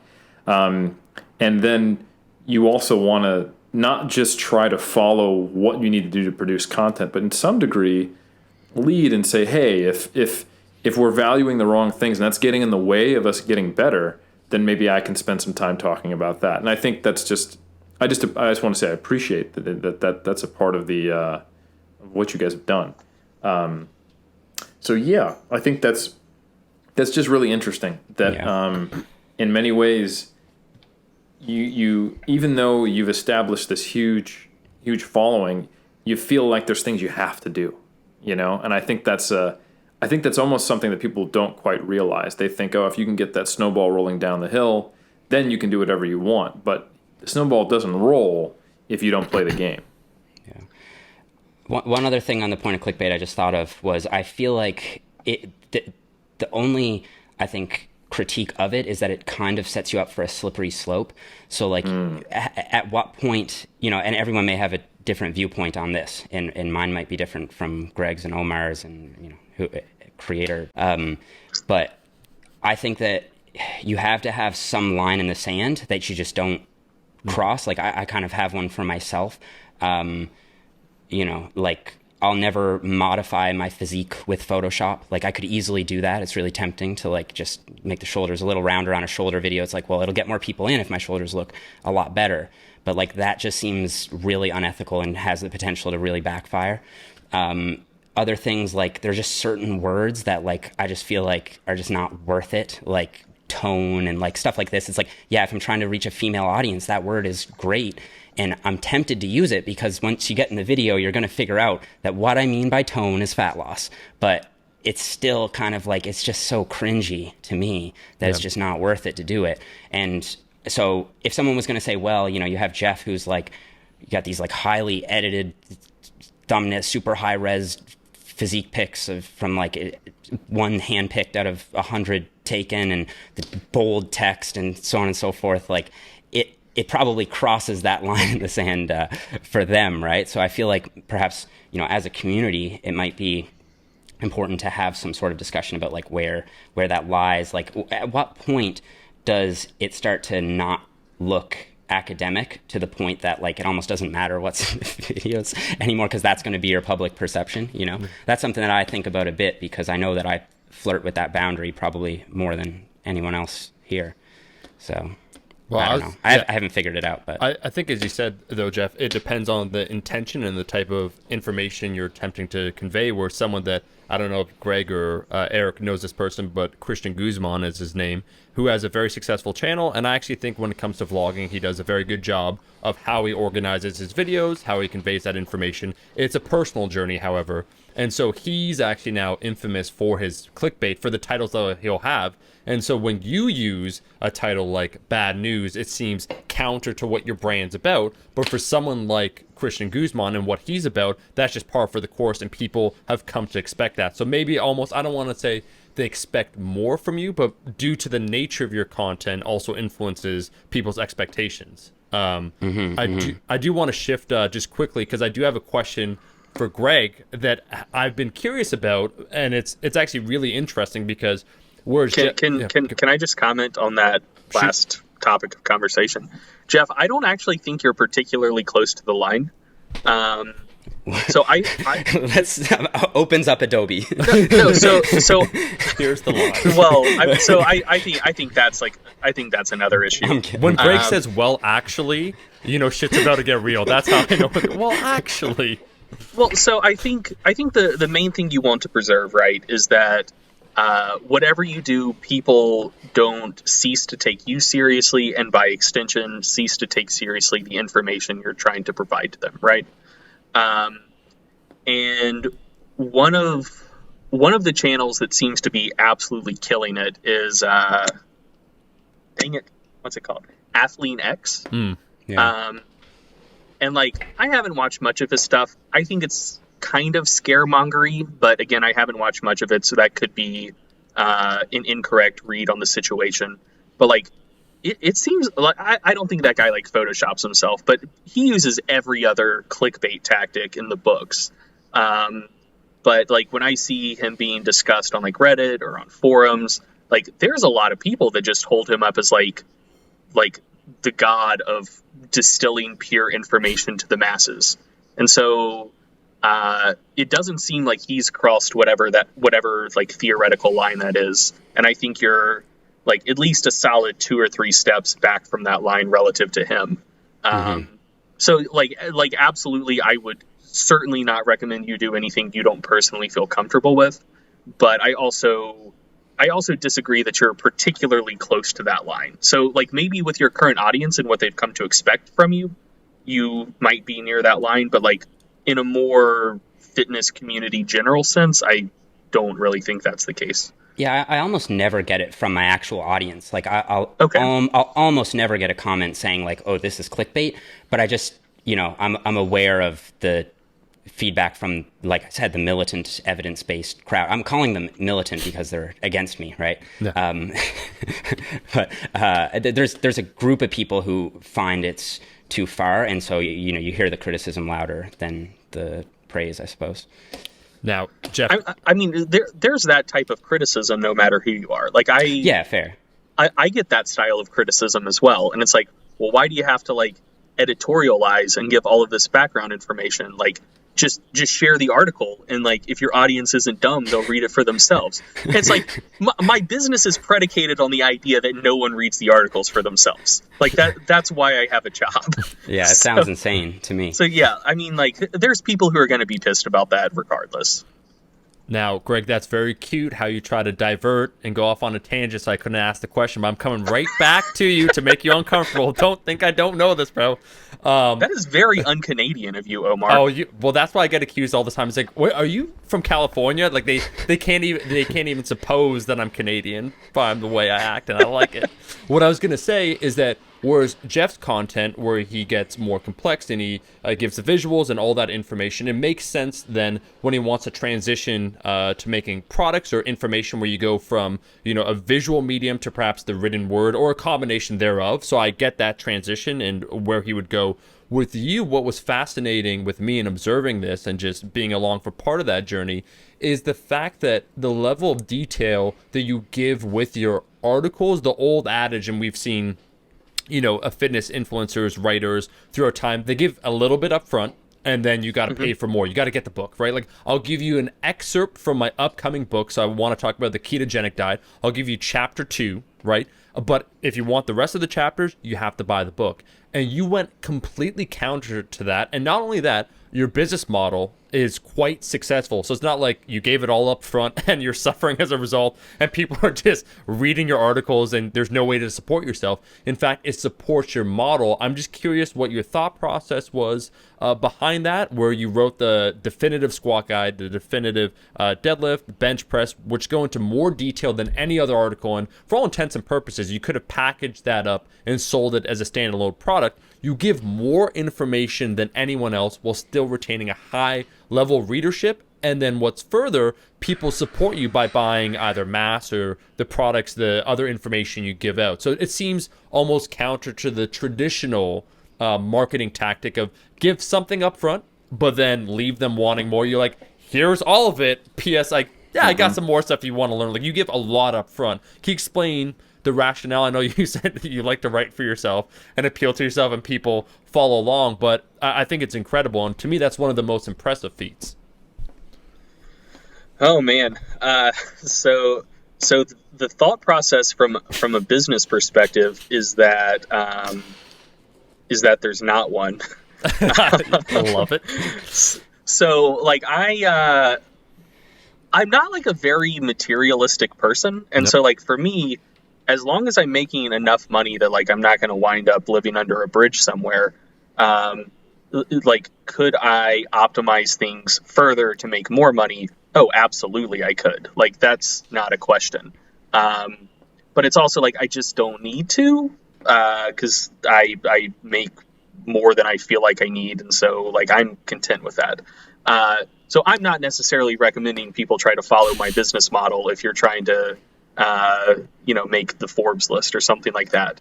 But yeah, so it has worked out. It has worked out better than I expected it to. Yeah. So my thought process is more like, I tend to just like buy stuff from brands that I generally like and support, regardless of what it is, kind of sight unseen, just to support their work. Like I donate to several pages on Patreon and never really go to like the subscriber portal. I think there's like maybe some perks that subscribers get, but it's more like, I like the work you're doing. I want to support it. And so I guess that's like kind of my business model. Like I don't have a Patreon, but it's more just, I kind of assume that if I give away tremendous value for free, then when I put stuff out, it's not going to be like identical to the stuff that has been covered for free. Like it is additional value that people are then paying for. But, I just assume that like if people like me and appreciate the information I've provided to them in the past, some of them will buy it, hopefully. And so far they have. I'll go as far to say, Greg, that I think even though there may have not been intention behind that, that's the same way I think. And that was born out of my early experience as a personal trainer and running up against PT managers who wanted me to re-sign clients no matter what. And me arguing with them to say, hey, and we're talking like 2005, 6, and 7. So social media marketing, online training wasn't really a thing yet. And me saying, hey, look, we want people to come in here, have a great experience, change their lives, and go out there and be our marketing team. Not for us to string them along until all they want to say about us is negative stuff and poison the well because we have a limited geographical area. Like we're in California and we're a gym. Like there's plenty of us.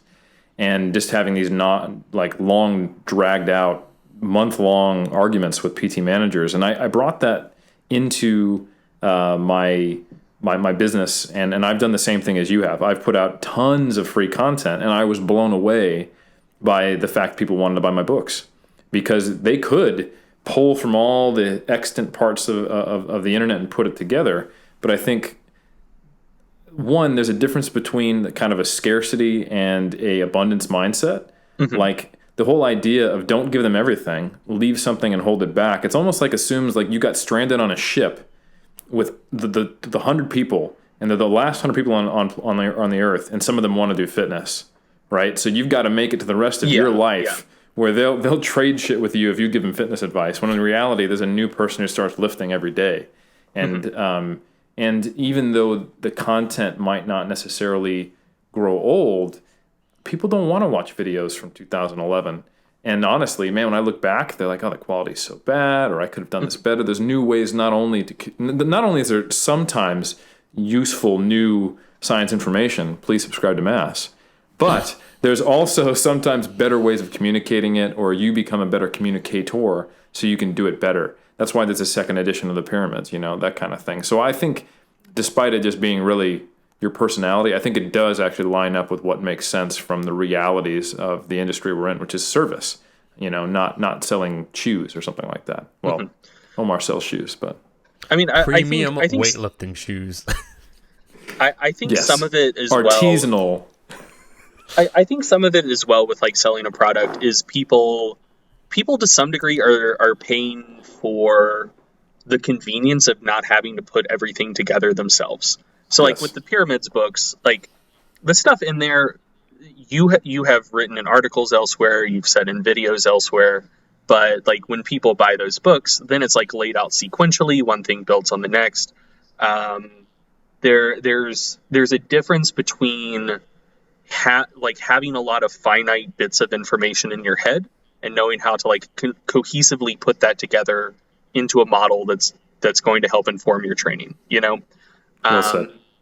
And so that not so much with Mass. So Mass is a different thing, but as far as like books go, we may put together a course at some point. That type of stuff is more about like, there may be some new information, but there's not going to be a ton of new information. There's not really much new information under the sun, really. But it's more about like showing how all of that fits together and taking all of those like disparate pieces of information and putting it together into something more cohesive and usable. So I think that's the main thing people are paying for with products. I agree. Jeff? And also, like, some of it's like just time and convenience as well. So if someone wants to know everything Eric Helms thinks about programming, like, how many pages of Google are you going to have to scroll through? Like, how many Google searches are you going to have to do? How many hours of content are you going to have to read? And then how long are you going to have to think about it to put that all together for yourself? Versus, like, I don't know, how much are your books?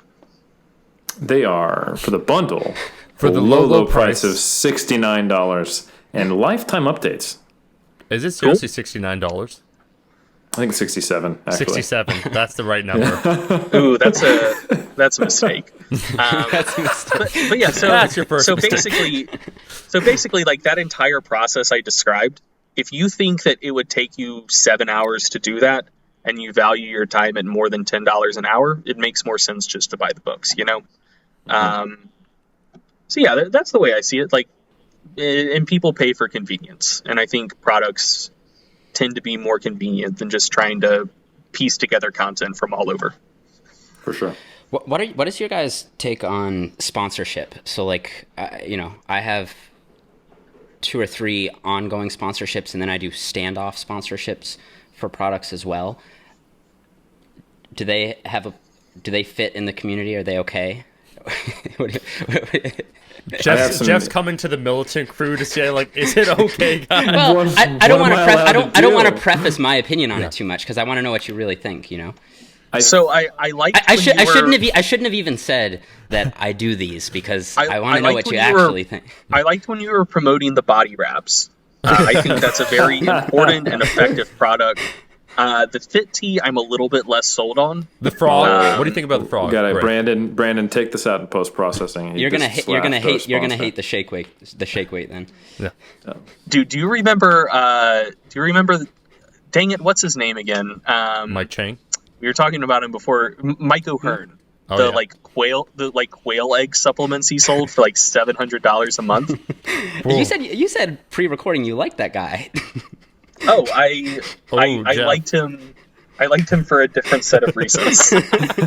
Not for his sponsorships. I think that's positions. I think that's a really good question, though, Jeff. I mean, that now we're talking about not only are we skirting some lines theoretically. I don't think any of us really do with trying to get maximizing viewership for an altruistic reason, and that potential slippery slope, and the whole utilitarian philosophy. We got to think about second order and third order effects, and is the means to an end actually betraying our final goal? And that's a question you constantly have to ask yourself. I think where that line in the sand is drawn is going to be different depending on who you are and what you're doing, and if you want to talk in marketing parlance, your quote-unquote brand. I think for sponsorships, the same thing is true as well.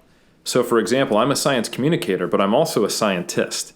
So one thing I don't do is I don't take any money from supplement companies, regardless of whether I personally would let that bias my research consciously.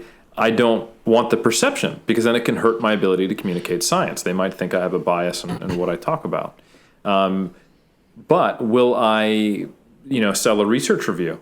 Of course, because that perfectly aligns with my brand. If you want to get in-depth, my specific thoughts on specific studies, for sure. Will I sell books?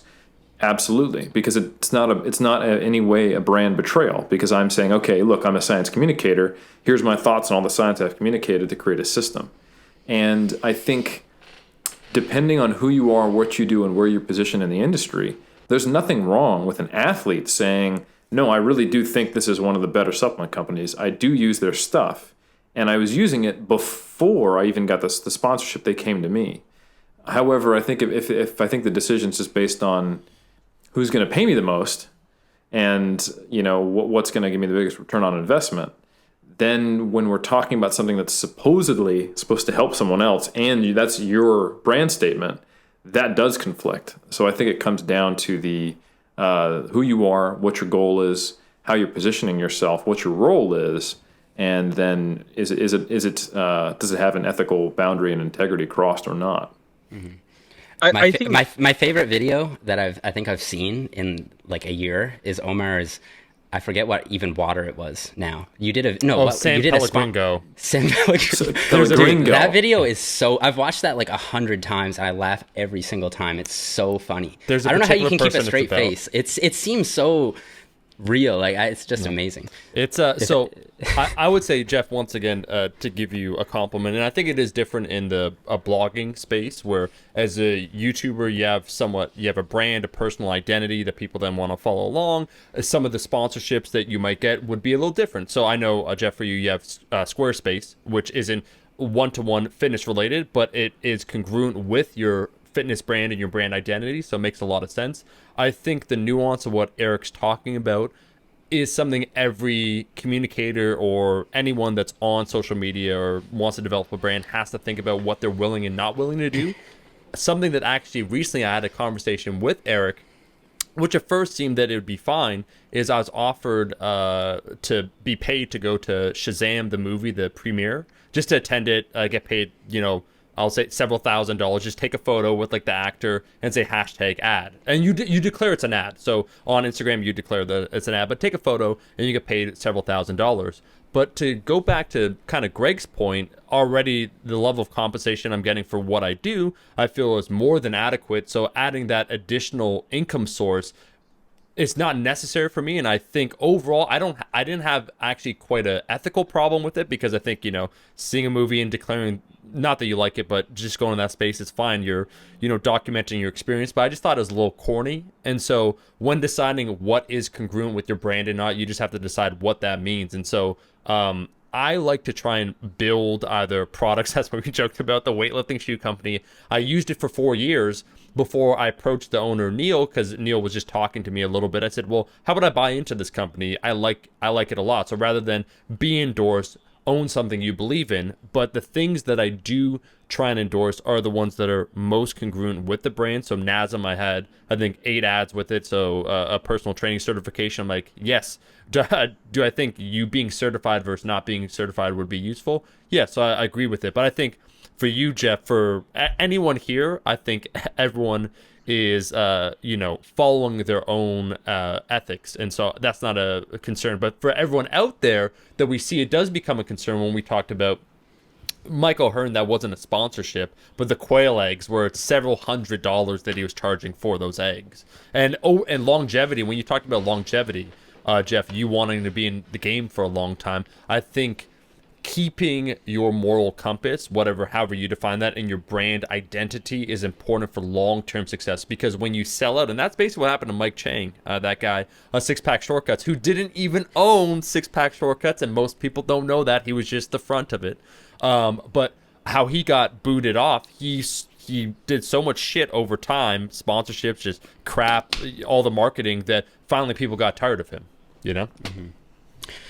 Yeah, I think for me, I've never gotten really almost no pushback, and I've done quite a lot of sponsorship. Like, it's probably my biggest income source, honestly.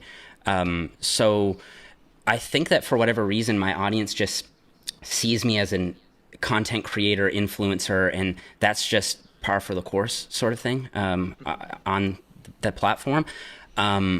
It was like I listened to an interview with Joe Rogan and Sam Harris. I don't know if any of you guys follow either of those guys, but Sam is like a public intellectual and Joe is like a comedian podcaster, right? And Sam was kind of like, you can say something on air that sounds really dumb and people will just be like, oh, well, I'm just a comedian. So like, that's your way out, right? Whereas like if Sam were to say something dumb on air, it's like gonna derail his career potentially, right? So it's like, I feel like depending on your position in the community, there's like a spectrum of things you can get away with. But still, I still worry that like, if I'm, just take Squarespace for an example, right? I've used Squarespace since I think 2014 or 2015. So that's a long time to run my website, right? And they offer me a good deal. They don't interfere with the content whatsoever. It's not fitness related, but I do use it. And I feel like if you're going to do a website, it's the best there is. It's perfect for e-commerce, everything, whatever. So if they're going to be, I don't have a Patreon or anything. So like if they're going to pay me basically and support this content, then yeah, it makes sense for me to do that. But still, I worry that people, is Squarespace necessarily the best for you? Like, I don't know if it's true for absolutely everyone, right? And there are obviously competitors, and there's like, everyone knows that I wouldn't be saying this if I wasn't being paid. So it kind of like opens up the door to mistrust for some people, I think, right? There's at least that possibility. Like for us, like the four of us, we know how the game works, and it's like, you know what, you're still ethical, you still have good content, so on and so forth. But I feel like anything that opens up the door to distrust is potentially harmful over the long run. So it's like, I clearly have other ways of making money and producing these videos, and like, I don't need to rely on sponsorship. It's just like, well, that's basically my way of getting paid for doing that Saturday video or whatever, right? So I guess I would just be curious what your opinion would be on the distrust factor that's able to kind of creep in. It's like, okay, I do the Squarespace thing, then I do, such and such a thing, and then I do a watch thing, and then I do, another and it's like, at what point does it get to be like, I don't know if I can trust the science stuff anymore, because it sounds like he's only doing he's doing what's in his best interest in a way, right? Well, let me tell you what I think, Jeff. I think because it's not content, it's unrelated to your content. If it's a watch or if it's a website generator, it sits outside of your Venn diagram in many ways. The problem, and where that distrust factor I think becomes an issue, is when it does start to cross those intersecting lines. Like you're hard out on a supplement company or a specific, like that's where people, they don't know. But I think people do see it the same way as Patreon. Like you being sponsored by a website. Like now, if you were a programmer or if you were like teaching a master class on setting up websites, that would be a huge conflict of interest, right? And that would be a problem. But since you're not, I think the majority of rational people are probably going to see it the same way you saw it when you made the decision to say, hey, this guy, like YouTube doesn't pay you that much directly. And I want to keep seeing high quality videos and stuff that's really informing me and helping other people. So that's great. I'm glad he has an income source. And no, it's not Patreon, but I think people see it the same way. And it's not until like Omar decided not to do the Marvel thing, but I think he would have been fine if he did, because there's like what is that going to say? Like, oh, I can't trust his fitness information because yeah, actually, sorry. because I like Marvel and now he's on a DC movie, I'm out of here. Like screw Shazam, he should have done that for Captain Marvel. Like I can't think of many arguments of why that would be a problem. Coach, I think. Yeah. Go ahead, Greg. I think one of the things to consider is like when you take on a sponsor, are you ever going to have to make the choice between either like potentially breaking your contract or like being in a position where you're like expected to defend something you would otherwise not defend. So for something like Squarespace, I think that's generally as inoffensive as they come. Like you're never going to go over to like the Squarespace Instagram account and they're like tweeting swastikas, like that's, and I if just you're don't. going to design a swastika. Yeah, like if you're trying to build a white nationalist movement in your country, build it beautiful on Squarespace. Like I don't think you're going to see. Should have picked a sponsor that I have a commission code for. This is just, like that's it's salary based with them. This is ridiculous. So yeah, like I think so with something like if you're being sponsored by another fitness brand like a supplement company or something like that, one of the reasons that I personally haven't gone down that route is like fitness people, even like otherwise generally okay fitness people, often say dumb shit. And I don't want to be in a position where someone says like, hey, your sponsor who generally puts out good information and supports good stuff said this really stupid thing. How do you feel about that? Because like on one hand, you're like, okay, like this is a generally decent sponsor. I don't want to throw them under the bus. But you also don't want to defend something you otherwise wouldn't defend. And so with something like Squarespace, I don't think you're ever going to wind up in a situation like that. But anything fitness related, I've personally just drawn that line and said like, yeah, I'm not going to do that. And I don't think that that's like a bad idea either. I do want to say, to mention something that Eric talked about. I think there is a little bit of nuance. The larger you become as a channel, where there's a little bit of a depersonalization, where you're no longer an individual, but a brand. And so it's easier to attack an individual. What happened? I'm going to get the facts wrong, but the gist of it is essentially the gist is that I think it was Philip DeFranco. I just don't know which YouTuber it was, but he was endorsed by something that seemed relatively congruent. This individual had some mental health issues, and it was similar to the website. Does anyone know Let's Get Checked? It's something where you could do tests for STDs, health markers. Yeah. It was BetterHelp, right? Great. Bro, how are you getting your master's, PhD? Is it PhD? Masters. And you know the juicy gossip of YouTube better than me. Yeah, BetterHelp. Go on. Oh, that's it. I don't know any details about it. I just So I hear things and they stick. So the gist of it is that this individual who had some mental health issues took on a sponsorship from this company called BetterHelp, and it seemed like everything was fine. He was talking about how he had these issues, and BetterHelp is a way that you can communicate with an expert or someone in that field to talk about your specific issues.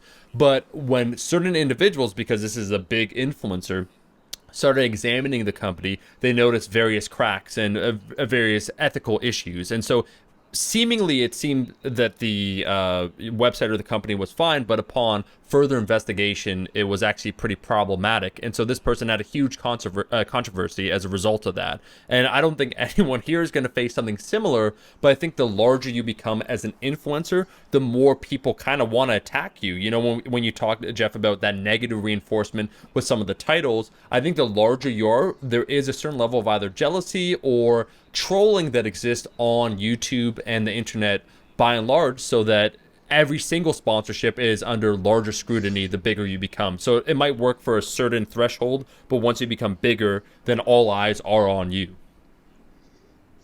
Yeah, I agree. I think I'm on the same page as you there for sure. Yeah. Eric's just like, you young kids, like with your Instagram. Not at all. And you're in your 30s too, mister, so you watch that young kid's language, sir. You're on the other side of the 3-0. Cross that boundary. So Jeff, what are your thoughts then? Because I know you prefaced this with, I don't want to inject my thoughts, I want to get your guys' genuine thoughts, but where do you see this whole concept of sponsorship? What sponsorship are you thinking about, buddy? Open up. Well, I do need to be careful. You know what I mean? Because I do have contracts. But I think my biggest concern is actually I hadn't thought too much about what Greg had to say, because I generally don't take anything on that I hadn't already been using, or like am not convinced, or have heard so many testimonials, whatever. So it's like I'm pretty sure they're going to be okay. And I feel like if there was a big public eruption like what happened to Philip DeFranco, it would be like a flash in the pan. Like I've had these controversies, and they just like they come and go quite quickly as long as you stay true to your values. I think that those sorts of things, but then again, you know, it depends on the severity of it, and it depends on how much you're associated with it. But the solution for me would be if a sponsor, you know, tweeted swastikas, I would just drop it immediately, and it's like, okay, that's fine, my audience would understand, right? So that's not so much the concern. It's more so the concern that people, you know, it's that people are going to develop a lack of trust. Like, it's just not consistent with the content that I put out. I want it to be as unbiased as possible. And so maybe for me, there may be certain sponsorships that I'd be better off saying, you know what, like, I'm going to let this go. It's going to be a big hit to my income. How about I start a Patreon, or how about I do, you know, something else, or what have you. And that's just something I toy around with in my head. So your guys' feedback was helpful, but as a individual, as a business person, it's like those decisions are kind of things you can't just like make a quick assessment on, because there's so many like layered complexities to it, especially past a certain point. You know what I mean? So, but I think that, you know, for maybe to make it more actionable for the listeners, I feel like as you start to grow and so on and so forth, and you start to get these opportunities, I think that, you know, Eric talked about like having a mission statement, having a set of values. Like, if it doesn't plug into that, or you know, actually think about it down the road, like Greg said, like if down the road there's the potential for this to eventually bite you, and you have other sources of income, or maybe you can think of other sources, like create a product, do it yourself, or what have you, then that might be a better route, so you don't get into that gray area too much. I mean, when in doubt, you could just push your mass affiliate link a little bit harder. Fair. Just my 2 cents. What, Greg? What you didn't know? You know, I'll actually co-sign on that. I think that's not a bad idea. No, Jeff was thinking of dropping you guys. Actually, that's why he brought it up. That's so weird. That's the unnamed sponsor. Yeah. Yeah. No. I agree. I'd love to push it more, and I feel like I'd love to do more mass related stuff. I pull from it all the time, but I could plug it harder. I love that you just said that what I'm when hearing right now. Yeah, we were both totally kidding, and the Canadian wins out again. I love it. Yeah. Well, here's the cool thing. Like, I go to a nice few fitness expos, and people wait in line for a while to meet me there. And there'll be, you know, people who, there's this one guy I remember from the Arnold Classic last month, who, or was that this month? It was this month. Anyway. So many expos, so many lines. Yeah. So many people. And too many adoring fans. And, well, the crazy thing is that he was like, dude, like, I love the science-based content that you do. I hated science in school. Like, I hated school in general. I have no interest in pursuing anything. But I read every issue of Mass, and I, like, absolutely love your content. And it's like, I think that it's really cool that you guys are able to reach people who have no science background and have them enjoy the content, because it is really, I think, has like a really academic flavor to it, but yet it still is consumable by people in just the general public. So, and the reason I said that is that, like, that was really the only thing that he wanted to say to me, is like thank me for basically introducing him to that as a resource, and so on. So it makes a cool. big impact on people outside of just the people who are maybe like nerding out or what have you. Like, it really does reach the general as well. Thanks cool for letting to us hear. know that. Yeah, that is really cool to hear. So, scintillating hot take alert. I think most people are really into science. I think that like, academic publishing is a disgustingly gate-kept system, and so some things, like, if we're talking like, I don't know, quantum physics or something, like, I feel like that shit's just going to be complicated, because there's a lot of math, and a lot of people don't like math that much. So, like, whatever, like, that's probably not going to be accessible by too many people. But, like, exercise science, come on, man. Like, for the most part, we're just like having people do some squats and then see like, oh, did they get stronger? Like, it's not, most of the stuff in our field isn't that complicated. And I feel like the vast majority of the research could be written in such a way that it would be accessible and enjoyable to read for a much, much, much wider audience without actually losing any of the actual information and nuance. And the norms of writing within science, I think, are just kind of ingrained at this point, but I think kind of developed into what they are to keep people out of the cool kids club, where there's like a given level of understanding you have to read the stuff and understand it. So like everyone inside the club gets it, and it's hard for someone outside the club to really understand what's going on. Because I like there have been like half a dozen articles on my site that are science. Like, they're not just like study reviews or something like that, or talking about some scientific topic. Like, you know, it's straight up like, I went out and collected some data and like, here's what I found. Did Greg freeze for everyone? Yeah. Let's give it a second. Remember, he's recording on his end, so it might be fine. They got him. He was about to reveal how science operates in the gate, and they got him. He got peer reviewed. And he got peer. This is like Drake at the Grammys. Did you see that? They cut his mic when he started riffing on it. Oh, really? Oh, wow. Yeah. No, I didn't see that. Omar, can you make a note of this time point, Yeah. just so we can... Dropped off. Oh. Now he's back. Yeah, no worries, man. All good. So the last thing... You're back. Yep. Last thing we heard you say was, I've written on my website like some legitimate science, and then I think that's when you cut off.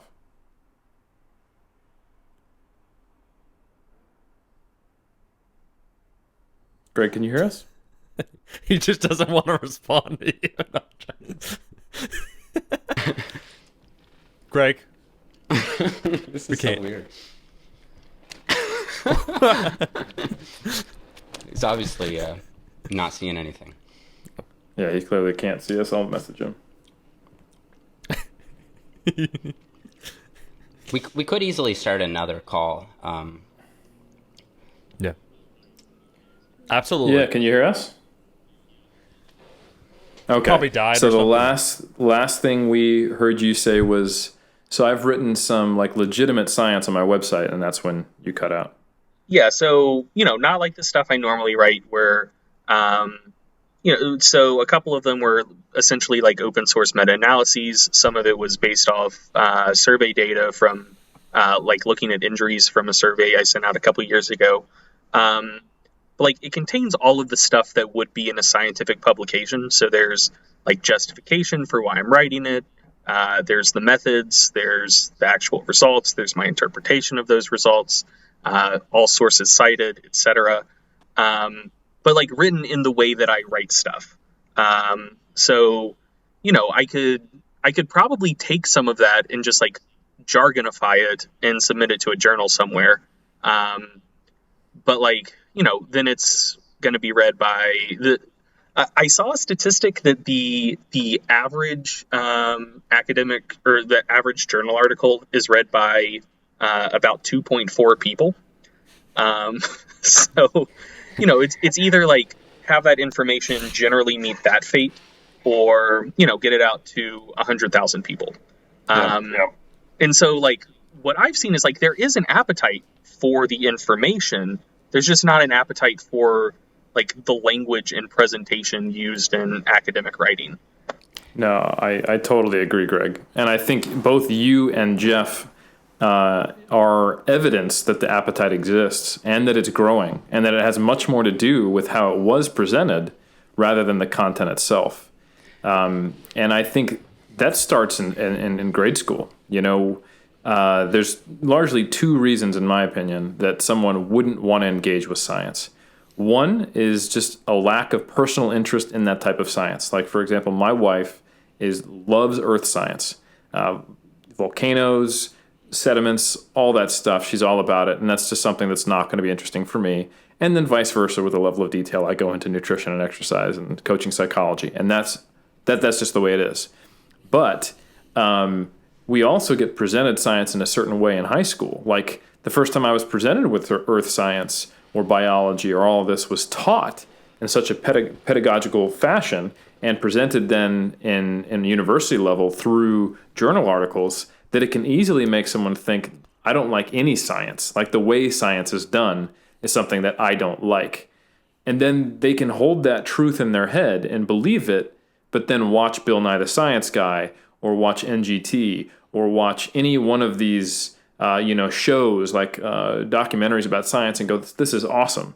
And I think that's what you guys have both done a really good job of hooking into, is the intrigue and curiosity for science, but then finding ways of delivering it that are more in alignment with that curiosity rather than some kind of stuffy delivery. So I just want to thank you both for doing that, and also for sharing a lot of the methods and the thought processes that have gone into that. And I think maybe we could ask you both for any kind of closing remarks before then we find out where people can find you and learn more about you. That was the nicest way, Eric, of kicking our guests off. I saw what you did there. It's like, just start there, and then it's like, do you have any closing comments, guys? I'm just hustling out the door with kindness. All right, Jeff, you're going first this time, and you can't force me to make it otherwise. Well, you just defeated your own purpose. Oh, I'm not trying to be polite. I'm here getting what I want, and what I want is for you to go first.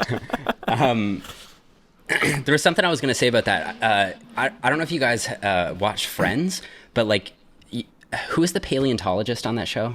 Is it? Do you guys watch the show Friends? Ross? I think Ross was the paleontologist. Yeah. So anyway, he used to get trolled for being like a science nerd, and like watching it now, it seems so outdated because I feel like if you like made fun of someone for being a science nerd now, you just kind of look like an idiot. You know what I mean? And I think that like really does show how the culture has shifted towards it being much cooler. Not only in that example, but I found that interesting. It just makes it seem so dated if you were to watch it and be like, oh, it's kind of weird that they make fun of him for being like a nerd in the lab or whatever. What was I going to say? There was actually a question I was wanting to ask you. Hopefully it doesn't open up too much of a can of worms. I don't know. I know Greg is go for it, Jeff. Let's light do on it. sleep. Oh, I'm good. I'm good. Are you guys good? Because this is it. It's going to get long, but like I have nothing else planned for the evening, so I was going to ask you a question. Yeah. Since we're all here, you know, and if you want to play the frequency game, this could begin episode 2 or something, you know. I got 42 minutes on my recorder, bro, so I'm good to go. We got it. So you go ahead, Jeff. So like, since I've reached more of the general public, I don't get this a lot, but probably once a video, I'll get someone who will be like, why are you trying to over science this? Like, you're making it way too complicated. Like, do you think Arnold really cared about science? Like, he just went in and trained hard, and it's always Arnold who's the example. And I'm curious how you guys would respond to that. Like, I don't usually actually respond, but like I always go over it kind of in my head and collect my thoughts on it. And what do you think of that? And I won't share my own opinion because I'm really kind of curious how you feel about that. I get that a lot too, and I think that's probably because, along with Greg, we're pretty heavy sciencey dudes. I think that is just a basic misunderstanding of perhaps what my purpose is, what my interests are, and the way I operate in my head. Like, I think people forget, like, I'm a freaking bro. Like, I love Arnold. I watch Pumping Iron more times than I probably should have, and they're not in opposition. So when I respond to someone like that, I normally say, hey, dude, like, I'm all about just getting in, getting after it, and getting it done. And yeah, progressive overload and hard work and consistency is 90% of it, for sure. But I'm also a science nerd, and I got a lot of my followers who are too. So if that's not your jam, like, all good, like, fist bump and carry on. But, like, you know, I'm going to keep doing the science nerd thing. And it's not that I think this is a requirement for you. I think it's because people are so conditioned to think that the influencer is going to tell them that you have to follow my system, my beliefs, and do my thing, and it's the only pathway forward. that they assume that you're saying, hey, science is cool, that if you're not doing science, you're leaving gains on the table. You're not going to be a world champion, and this is the only pathway forward. So I see it as an opportunity to tell someone it's not really what I'm about. It's not really the way it works, and you can like Arnold and science at the same time. Yeah, for me, like, I get that question a fair amount. The way that I always answer it is, so one, I think something that's very discounted is just learning for its own sake. I think that a lot of people in today's world are very focused on like efficiency. That like if you're doing something that's not a clearly defined leisure activity, you should be doing something productive. And productivity kind of roughly defined as like something that could possibly benefit you and get you ahead. And so like I think that mindset is pretty pervasive and discounts the value of just learning things for the love of learning them. So like I follow a couple like practical engineering channels on YouTube, and like I'm not an engineer. I'm never going to be an engineer, but like just knowing how a bridge works. The basics are simple, but like what actually goes into constructing a bridge that is going to allow millions of cars to drive over it without collapsing. Just like random stuff like that, like ways that you construct cities so that sinkholes don't develop. Like I'm never going to use that in my life. I just think it's cool to know. So I think and even for like fitness related stuff. So I went on a kick one time and spent like 2 weeks reading about like various signaling pathways in adipose tissue beyond just stuff like, what causes lipolysis during exercise and whatnot. And I'm never going to use that. I probably would have it's not even within my scope of practice to apply that information unless I was like an endocrinologist, which I'm not and will never be. But like, I just think it's cool. So one, I think that the basic drive is antithetical to a drive to like just elevate yourself and be a well-rounded person and who knows things just for the sake of doing so. Two, on a more practical level, I think there's kind of like the 80-20 rule going on, where just the very, very basic stuff is going to get the majority of gains for the majority of people. But then most people aren't perfectly average in every conceivable dimension. And so for you, you may have like a few little problems that if you knew more about stuff, you'd be able to better troubleshoot those things, get better results for yourself. If you're a coach, most of your clients are going to be pretty straightforward. Like the basics work, they have always worked and they will always work. But you're going to have some clients that are just kind of weird and atypical. And the more you know and the more tools you have in your tool belt, the better job you're going to be able to do with those people. So, like you really don't need to know that much to probably do a pretty good job. But then, for those uncommon situations, for those uncommon clients, you're just going to be taking shots in the dark unless you do know more and know stuff in more depth.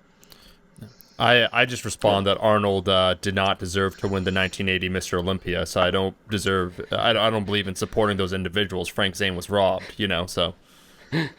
Nah, it's Chris Dickerson. Oh, of course. Zane was a little past his prime, as much as I love the guy. Really? Man, I can't joke about bodybuilding in front of Eric. I love the history stuff that you're doing. That's like an avenue that I feel like is so cool and unique apart from the science of it and then just like the bro side of it. It's like this history thing adds such a new element that I had never really explored before. It's so interesting. Oh, great. I'd love to see more of that. I'd actually love to We should collaborate on something. Eric, we would love to. In a video. If you're thinking of entering our space and dominating now our fledgling niche market, we're fucked. That's an interesting idea. Actually, so wait a Omar, minute. I need to tell you about a new podcast that I'm starting with Jeff. It's called Iron History. Oh, Greg, what are you doing? Would you like to? I just don't have enough time to do the iron culture thing anymore. Ow, big lead. I see how it operates. I think that's. I come out with a research review. Also, it's just called ASS, Applications wow. in Strength Sport. Nice. I think that's more pervasive, Jeff, on YouTube. However, where it's like the appeal to the biggest bro. Like if it worked for Arnold, if he was able to, why should I even listen to you if he's the greatest bodybuilder of all time?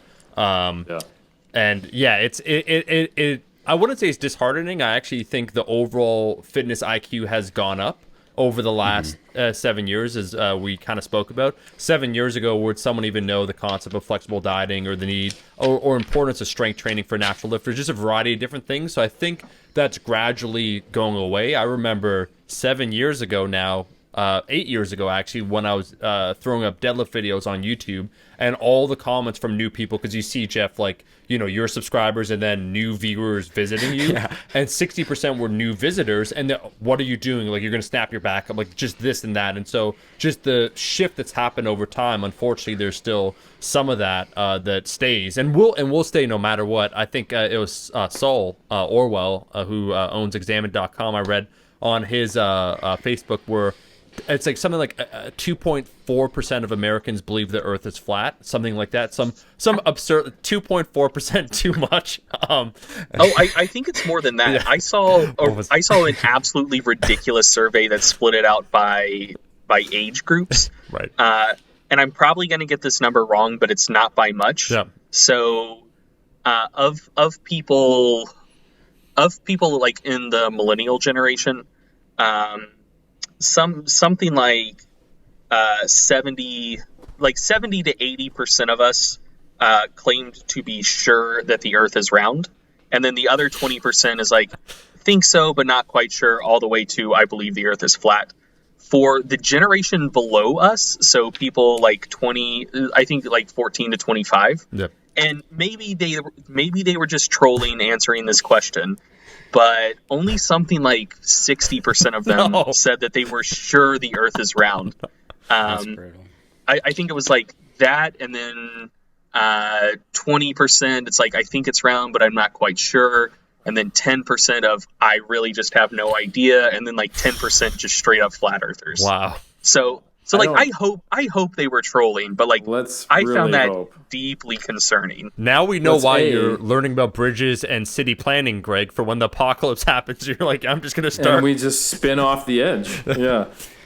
But I think that's actually, A, I also hope they're trolling, but B, it does speak to the points you guys have made about how important the way you package information is. Because if there are some people spreading misinformation with great marketing and great ability to kind of get inside your head, you can be riddled with misinformation, which is why it's so important that science communicators really do upskill and pay attention to the example you guys have set, to make sure that their blogs are read, to make sure their videos are watched. So perhaps not half of 15-year-olds think that we live on a disc, because that seems like a problem. So yeah, I really appreciate what you guys do, I guess is what I'm saying. And round second attempt here, thank you guys so much for sharing that with us. And Jeff, you first, where can people find you? YouTube is probably the best spot. That's where I invest most of my time and energy. So if you just search Jeff Nippard on YouTube, you'll find my full catalog there. It's weird that you ask him to shout himself out, Eric, because the title of this episode, if I learned anything from Jeff from this one, is the Jeff Nippard episode. That's just what we're going to call it. So 100%. Yeah. No, we got to call it the Greg and Jeff episode. I remember. I got you, boy. I Hell yeah. remember what you said, Greg. Yep. Greg, how about you, buddy? I probably spend most of my time and effort in the basement of Fetzer Hall at the University of North Carolina at Chapel Hill. So you can find me there. No, don't come. So you have enough participants, is what you're saying. Yes.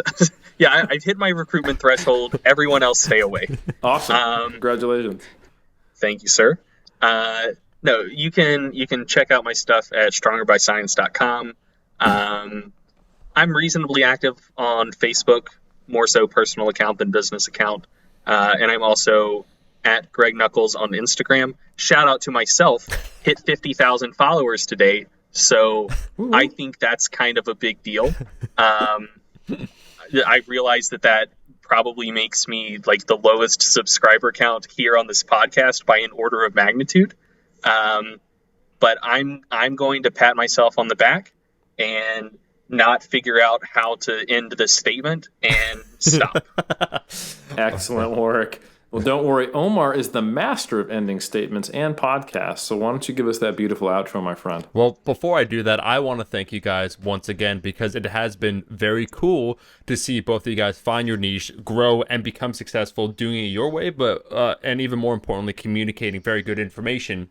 When Greg gave that statistic about flat earthers and millennials or the generation below, I couldn't help but think of individuals like Alex Jones when it comes to the news, or the natural now distrust of mainstream media and other things, and how the truth in ways is being subverted online across a variety of different mediums and different people. So to say you guys are fighting the good fight, I appreciate both of y'all.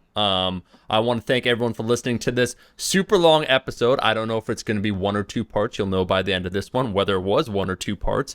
If you want to help us out, the Iron Culture podcast, which I was just informed will shortly be taken over, and Jeff's going to start his own one. And ask if you want to subscribe to Applications in Strength Sports coming up soon. You can help us out, this fledgling podcast, by leaving a rating and review on iTunes. It does help us out. On YouTube, feel free to leave a comment. We try and respond. We're back every single Monday with a new episode, the Iron Culture podcast. We'll see you next time.